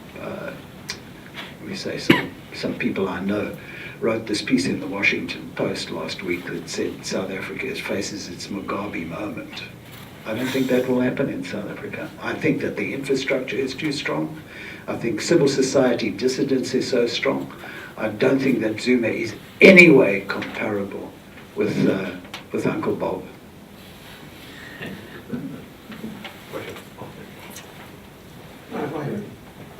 The gentleman here first. Good morning. My name is Ron Tan. We are in fuel efficiency and trying to mitigate global belching emission. Can I quote Professor the context? Earlier you say that South Africa could have been like Syria, but in the context of Syria, you have domestic groups and also external forces like Russia, China, Saudi, blah blah, Iran. But in the context of South Africa, you have the states that you are able to put them together. But what are the external forces that will create turbulence in the event of it's like serious situation? The other question is addressed to Mr. Dave. Have you, when you present a model, have you factored into the Paris Agreement on climate change, where in 1 or 2 years' time, all countries, the fuel subsidy will be removed? Number one. Number two, with the introduction of carbon pricing, as it will become mandatory according to IMF, the World Bank, partly to discourage the use of carbon fuel. Thank you. I think the context was the end of the Cold War, the 1980s in South Africa. There was cross-border infiltration taking place from Mozambique, from Botswana, from Zimbabwe into South Africa. Particularly in the early 80s, all of this was going on. There was sabotage happening inside the country. This was supported by the Russians and the Cubans, the East Germans. The countries around South Africa were very hostile. There were pockets being formed inside the countries. These many states had armies of their own. So the potential for major social dislocation at that stage was very high. This is written up in a fantastic, if you have the courage to read John Coetzee, the South African writer. He wrote a book about this, not disgrace, the book will come to me in a minute, but about the complete and absolute utter breakdown in South Africa. And the book will come to me in a minute. But that's the context in which this happened. Perhaps very simply, I mean, certainly our thinking around energy markets, our forecasts for oil prices, our forecasts for other energy-related commodities takes into account Paris Accord and what we think might or might not happen. Clearly, in terms of the impact on our South African forecasts, that again comes through forecasts of the oil price and how that plays out in terms of the impact on the economy. In terms of a sort of direct embed in my model, probably not. Yeah.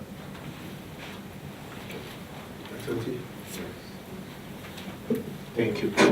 Thank you. The question, I'm from Rwanda. The question is on Mr. Dave. Is on the debt that is increasing in South Africa. Debt can be considered as a good investment or bad investment. How is the situation in South Africa? Is it good investment, bad investment, or vis-a-vis who? I don't know. Look, that's a great question, and perhaps my simple answer would be no, it's not a good investment at the moment. The return from SOEs, if you have a look at the average return from SOEs, it's pretty much zero. So if you assume the cost of capital is somewhere between 8 and 9%, if you look at current local bond rates, clearly that is effectively a value destruction proposition. I mean, that's a very general statement. And clearly there are parts of debt which government does spend a little more wisely. But I would suggest there is massive upside to that, and the current general proposition is a negative one. Maybe just on that front, I mean, I was delighted with Ranvir's contribution in terms of us sometimes being too swayed by, the headlines, and headlines tend to focus on negative issues as opposed to positive issues. I do think, being a realist, one does need to recognize that, South Africa at the moment attracts negative foreign direct investment. There are real economic factors which are looking less good perhaps than they did sometime in the past.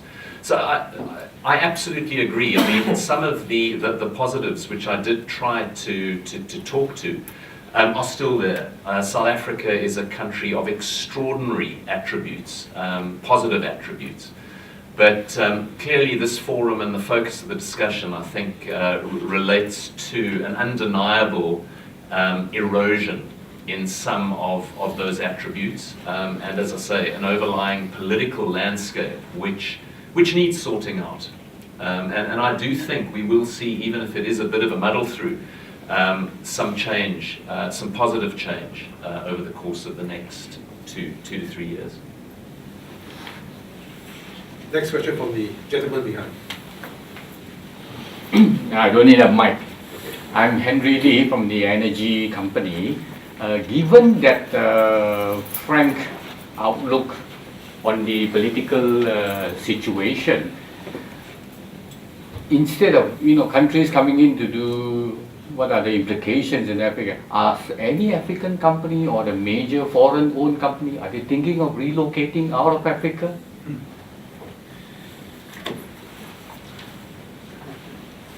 Yeah, maybe. I'm not aware of a major company walking out lock, stock and barrel, but there certainly has been some examples of disinvestment.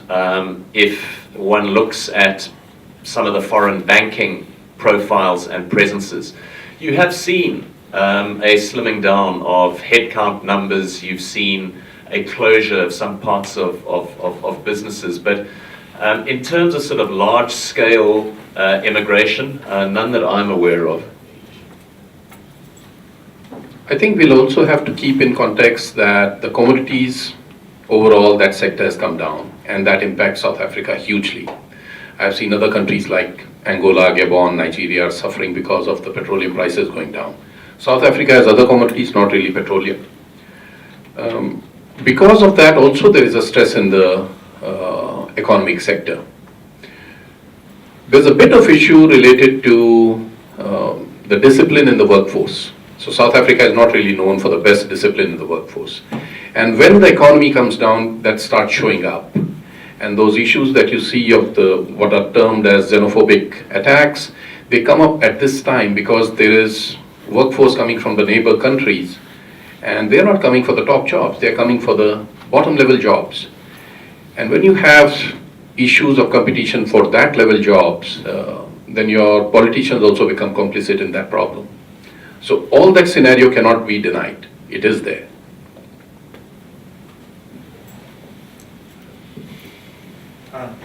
Thank you. I think that in the longer term, especially for Singapore, to look at Singapore specifically, there are still lots of opportunities for companies. Even in global terms, the rand is stronger today than it was a year ago, about 9% against the dollar, and it's actually about 10% stronger against the Sing dollar than it was last year. So, those are signs which we think can also contribute to trade and development. Sure, we think that there are these issues in South Africa, but we still have, within like National Treasury and the major governance institutions, lots of skills and talent that, we're not totally hemorrhaging the staff members at the moment. It is being managed. There are good succession plans in institutions. And in fact, I think if we look at FDI last year, it actually increased into South Africa on the whole, rather than retreating. But there were major investments. Hisensus opened a huge factory in the Cape, which will now be producing all its equipment for Africa. So people are taking advantage of the situation. Singapore, I think, in many ways is a very risk-averse country. So in any case, Singapore always invested a lot less in South Africa than South Africa invested in Singapore. This has been a continual conversation that we've had with Singapore over the last 5 to 10 years. So I think there are still good opportunities in South Africa for Singaporean companies to seize. And also by waiting, less risk-averse investors are going into South Africa, and that's still going to happen. And Singapore, by not engaging, might actually be losing out in the long term rather than in the short term. Thank you. I follow up. Because he was looking at me from the corner of his eye. Because our shareholders are Temasek also, right? Well, we made some big decisions. We bought into a South African outfit, SMAC Africa. Right, the African operations are huge, but a big chunk of the business still comes from South Africa, mature economy. Moving around South Africa, I did not see any, in spite of all the problems with the Zuma and his government, construction of roads, building of buildings, infrastructure still carries on. Right? And our operations have great working relationship with the government, and we can see there's no let up in infrastructure expenditure. It's not like a war zone or anything of that sort. But on a bigger scale, right? I think Singapore firms need to engage Africa now, not later. It's going to be a big mistake if they go 5-6 years later. Olam is already there. They're doing well, right? Africa is a very, to be fair, there could be some problems in certain parts of Africa, but there are still sweet spots. It's a huge continent, 54 countries, right? And just like very sad to hear that, when there was Ebola outbreak in Sierra Leone, Liberia, and Guinea. At that time, I was busy in DRC, and there was an outbreak of Ebola in the remote areas of DRC. We came back still alive.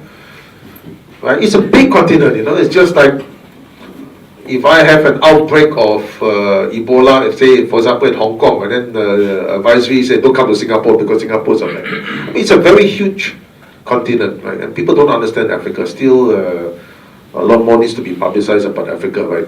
But by and large, I think I agree that we need to step up our investments in Africa, not only in South Africa, but the surrounding area, because it presents tremendous opportunities that Look at the infrastructure growth, it's explosive. Look at urbanization, it's only 40% urbanized in Africa, moving towards 50%. And many of you may not realize it, but demographically, Africa holds the youngest population in the world, you know.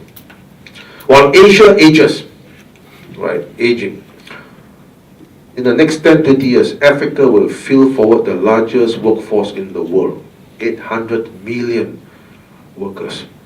And Asia can only do about 400 million. So young people require a lot of things. Right, if you look at the average age of citizens, like in Tanzania, the average age of males is only 19 or 20 years old. Females is just 1 year behind. Now what do young people, I mean this is not only a trend in Tanzania, in Nigeria also. A big part of the population is young, in fact the whole African continent. And young people, they need to start families, and what they do, they need to buy homes, they need to buy a lot of things. Of course commodity prices have come down, we know that. But the next growth in Africa, I think Standard Chartered can bear me out, will be fueled by increasing consumer demand. Don't worry too much about the commodity. Right? The young African populations would have some kind of purchasing power. Already, the middle income in Africa, if you add together all the total number of people who are classified as middle income, is more than that in India. Okay? It's not homogeneous in India, but it's spread all over Africa. And that growing middle income is spending. We've seen them spending. And the trend is still intact. Africa is moving upwards. A bit slower because of the slowdown in commodity prices, but the trend is still intact and you've got to be there. Okay, next question. Yes. My name is Ravi Kumar. I'm a professor at Nanyang Technological University. I'm part of the Center for African Studies. A couple of weeks ago, I was in Kenya talking to their Ethics and Integrity Institute, and everybody there also was complaining about the corruption that goes on in Kenya. It got worse. It's getting worse. After Odinga. At the same time, it's growing at 5.5% growth rate. Right? So you can have corruption, political corruption, and have a high cost of doing business in there, but still grow. It's how you do business. I mean, from Ranveer's perspective, it seems that South Africa is at a higher standard of living, better infrastructure, higher level of development. What it does not seem to be doing is moving to the next stage of value creation. For example, the opportunity for a lot of consumers in Africa is there, but South African companies don't have the cultural intelligence to go work in other countries and create value for other African countries itself, as the growth is there. There seems to be something there of globalization or even Africanization of South African companies and resources to be now grow the country even further. They're actually doing that, and there's something missing there, from my perspective. I'd like you all to comment on that. I mean, there's certainly, work to do, but interestingly enough, I think the South African consumer sector, the retail sector, is about as competitive a sector in a global context than almost any. And there clearly have been examples of South African consumer companies which have internationalized very, very successfully. South African breweries is perhaps the most famous example, but there are others. Whether it's some of our retail consumer stores, furniture stores, but I mean, unquestionably, we've only scratched the surface of South Africa's ability and success at leveraging off the rest of Africa. And there have been a number of initiatives which have been started to try and make intra-Africa trade more accessible, more efficient, a fairer and more even playing field. I think there has been some progress made, but perhaps we come back to some of the structural issues which, instead of, as you say, taking it to the next positive stage, perhaps have regressed a little bit in the last couple of years. So if we can sort some of those out, I mean, as I said earlier on, I think the building blocks to real success are still there. It's a question of capturing those, of now opening up what has developed into a real bottleneck.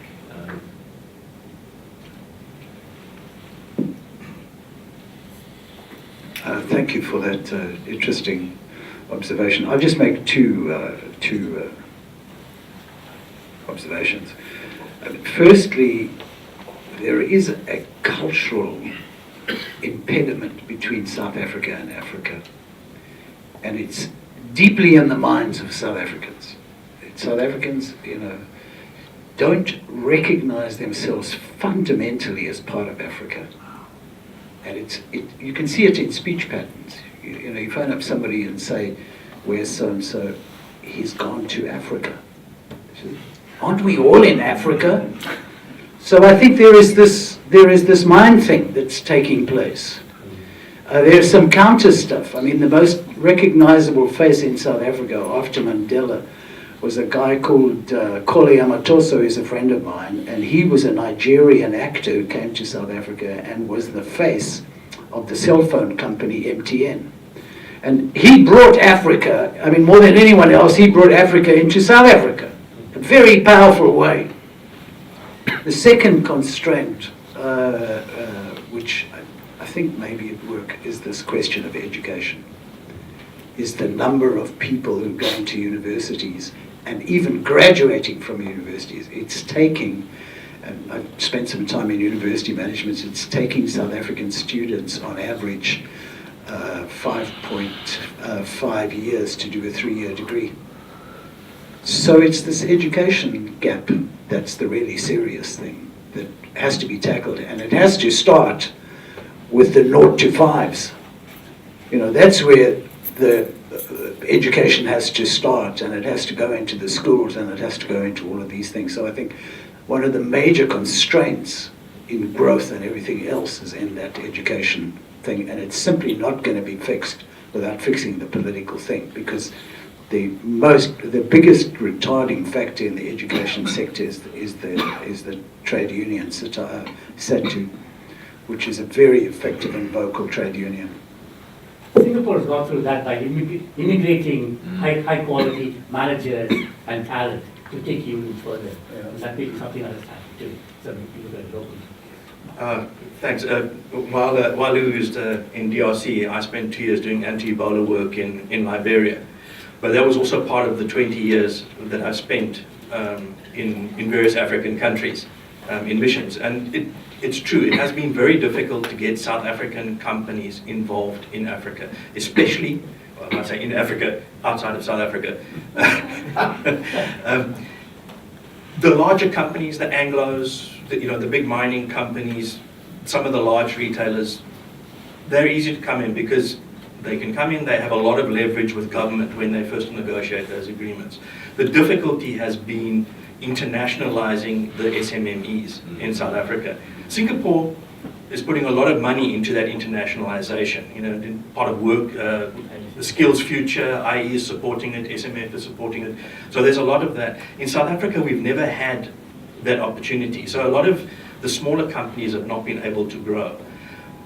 And as much as Singaporeans are risk averse for Africa, the South African companies also, in the change 1994, suddenly went into Africa. A lot of the companies went in, everybody assumed they knew better to do business, and a lot of people were caught out by proper relations and actually engaging in the correct trade relations with other companies in Africa. We had a lot of those issues. I think that's changed to a great deal. People are now starting to understand the continent, understand the environment. But our colonial past is from Western Europe. We trade a lot with Western Europe. We should be trading more with Africa. But you could say that about every single African country. And I think that's where efforts to build regional infrastructure are going to improve. The free trade areas, especially the tripartite free trade area, is going to start making those kind of relations much easier. And I think as South Africans become more involved in the remainder of Africa, that mindset will change. It has to, because the companies are not going to survive in South Africa otherwise. Well, we have room for one more question. Okay, bye. Yeah, my name is Ian. I'm from South Africa as well, and I think that one of the most outstanding examples of South Africa's of positive news out of South Africa was the renewable energy rollout that has happened in South Africa. I think there was we're up to about 3 gigawatts of renewable energy now from 0 10 years ago. And that's going to go up to about 9 gigawatts of renewable energy. So there's a very definite example of FDI and of a program that was successful. That was enabled by the Department of Energy having somehow, in fact I think it all boils down to one person, found one person who was able to actually, who was competent to establish this renewable energy program. And it stands out really as a big success.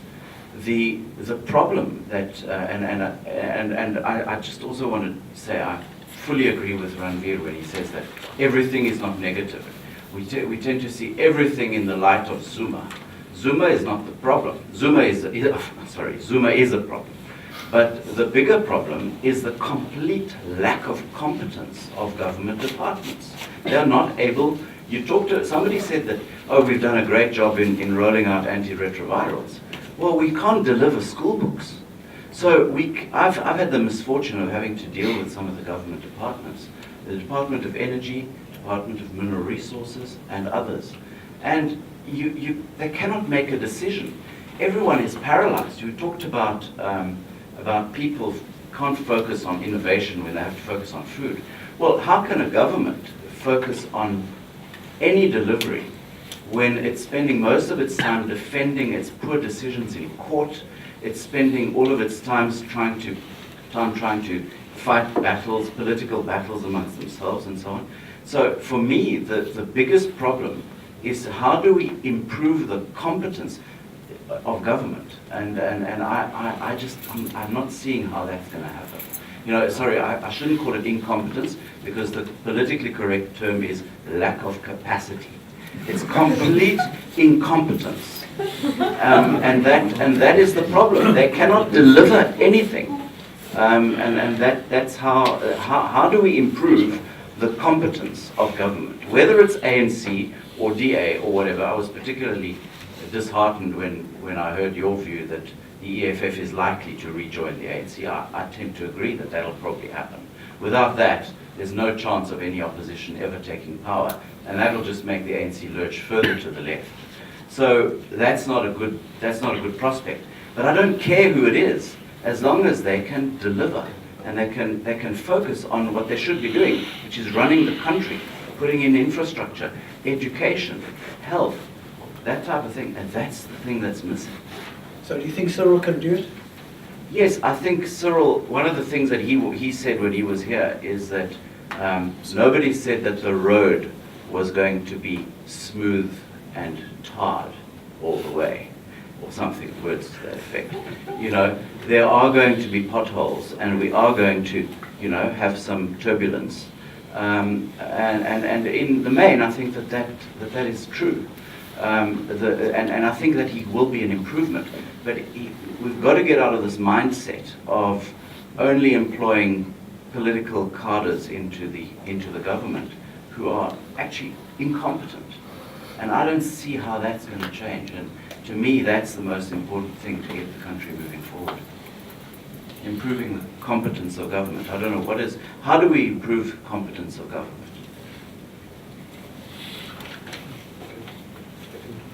I'd like to have some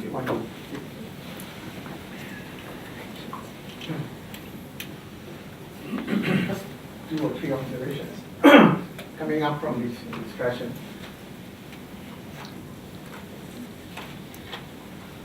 Just 2 or 3 observations coming up from this discussion. Let me first say Singapore companies have substantial investments in Africa.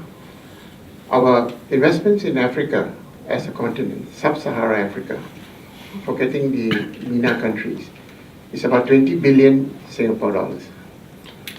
Majority of this investment is in West Africa, particularly Nigeria, Ghana, Ivory Coast. Then we have South Africa, and the rest is in East Africa.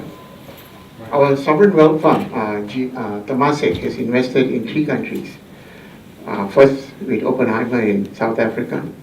I think they have one investment in a boutique downstream company in Nigeria.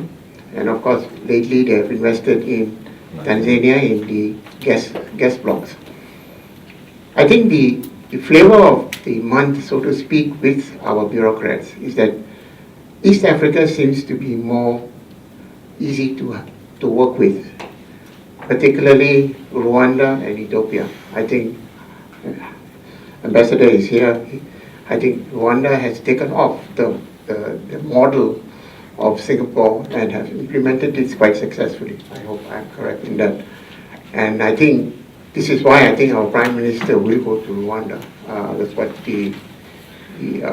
so I think what I'm trying to draw is that the investments from Singapore side are there. I always say there are 3 big impediments from our side. Unfortunately, other than Standard Chartered Bank, there are no financial institutions working in Africa. We still have to go to Europe, or we have to go to China to raise capital. Our banks still remain very risk-averse to Africa. The second biggest impediment is we don't have any risk agencies who can underwrite country risks, currency risks, and none of our banks are willing to take this lead somehow, except for, again, Standard Chartered Bank. But Standard Chartered Bank, you must have a banking relationship with them. The third biggest impediment, I think, for all business people is that we don't have great air connectivity to Africa. It takes us 17 hours to reach to any destination within Africa because you have to go via Dubai, or you have to go via Qatar, some Frankfurt. So these are the issues that face Singapore companies when it comes to Africa. We started this journey 9 years ago trying to sort of move the needle as far as Africa was concerned, and we have succeeded. I think we have the Center for African Studies, we have the Africa Business Group within SBF, and also in 2010 we started the Africa-Singapore Business Forum, which has been successfully been going on once every 2 years. The next one will be in 2018. So I think the building blocks, I like this word, that's Dave here. The building blocks as far as Singapore is concerned is there. It's only, I think, our own enterprise, our own energy to go to Africa must be there. I think the other things will fall into place, but Africa is a large continent, and I think we have always advised through SBF, and I think IE Singapore is another economic agency that pushes Singapore companies to go overseas, is that, and I think it has been said, Africa is a very large continent. I think we can concentrate on a few good countries within Africa. And I think that's where our strength is. This is exactly how we did when India opened up in '91. Our first country to be engaged was in a small state of Karnataka, where we actually did our first IT park in India, and it's become very successful with Tata. So I think this is how we should move in Africa, because I see India, the similarity between India and Africa quite there, because big country, you can't engage everybody, you go to 1 or 2 countries, be successful. The last point I want to make, Louis, is that I've had the privilege of being Singapore's High Commissioner to Nigeria for the last 9 years. And the one thing that the Nigerians, and of course my other travels within Africa, keep asking me, what is the success story of Singapore? How do you all do it? You have nothing, no natural resources. And how do you do it? I mean, we have oil, we have everything. We have the dividend of demography here, young people. I think Singapore's story was very clear. I think all of you may have read Mr. Lee Kuan Yew's book, Third World to the First. And I think he was very disappointed in the manner in which Africa developed itself after independence. I think his first trip was there, he came back, he was very disappointed because he thought there was nothing Singapore could learn from Africa. Yet some of the African countries were ahead of Africa in the 1960s. I think the success of Singapore, and I think is that we had good education. I think somebody had mentioned, I think Professor Bill had mentioned, very good education system. We had a good primary, secondary, and university education. And towards the later part of our economic journey, we actually created another pathway, and that is the Institute of Technical Education, a very successful skills training program, schooling program. Who has taken benefit and learned from it? India is one. Mr. Modi is very keen to find employment to his millions of people who remain unemployed. Similarly, in Africa, Nigeria is one of the beneficiaries. I think South Africa is also there. Mostly in Rwanda, I think it is there. You have the Workforce Development Authority there.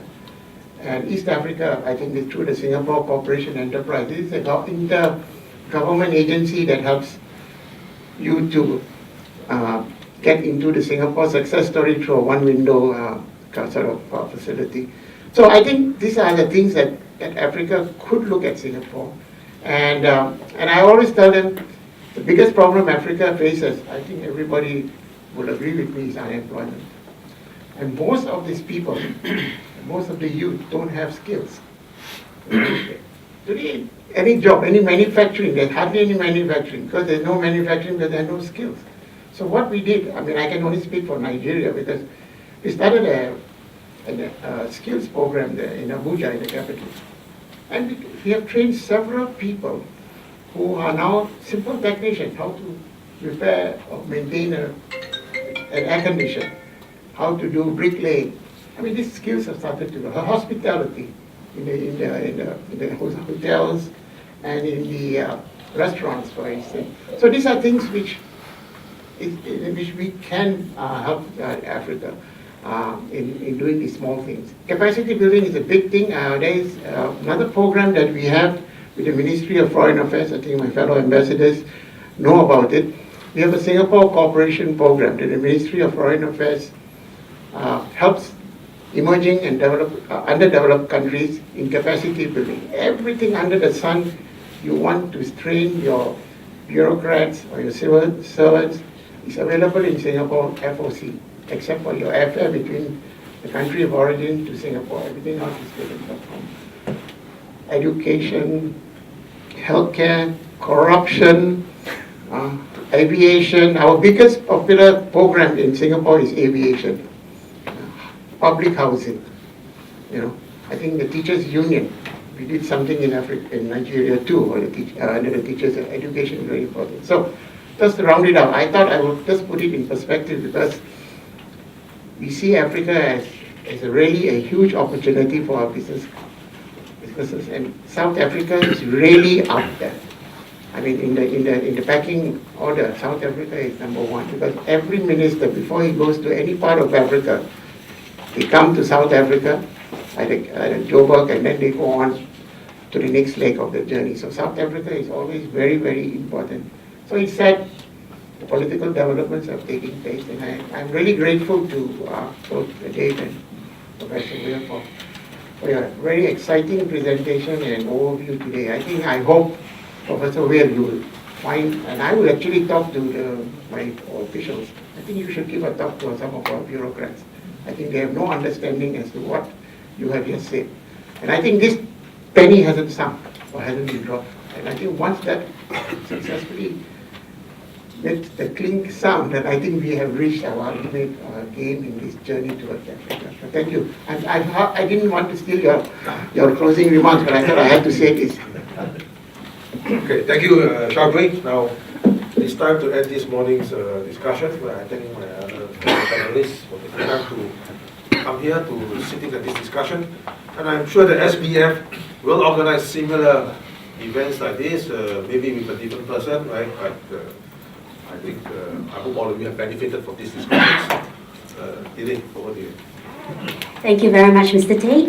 Your Excellencies, ladies and gentlemen, please join me in giving our distinguished panelists a round of applause. Thank you. Just before we end off, I'd like to invite the Centre's Director, Mr. Johan Berger, to say a few words.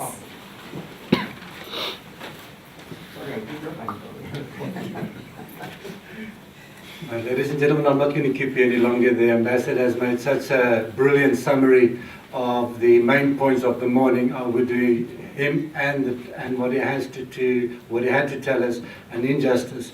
I would just like from my side to thank the panel members.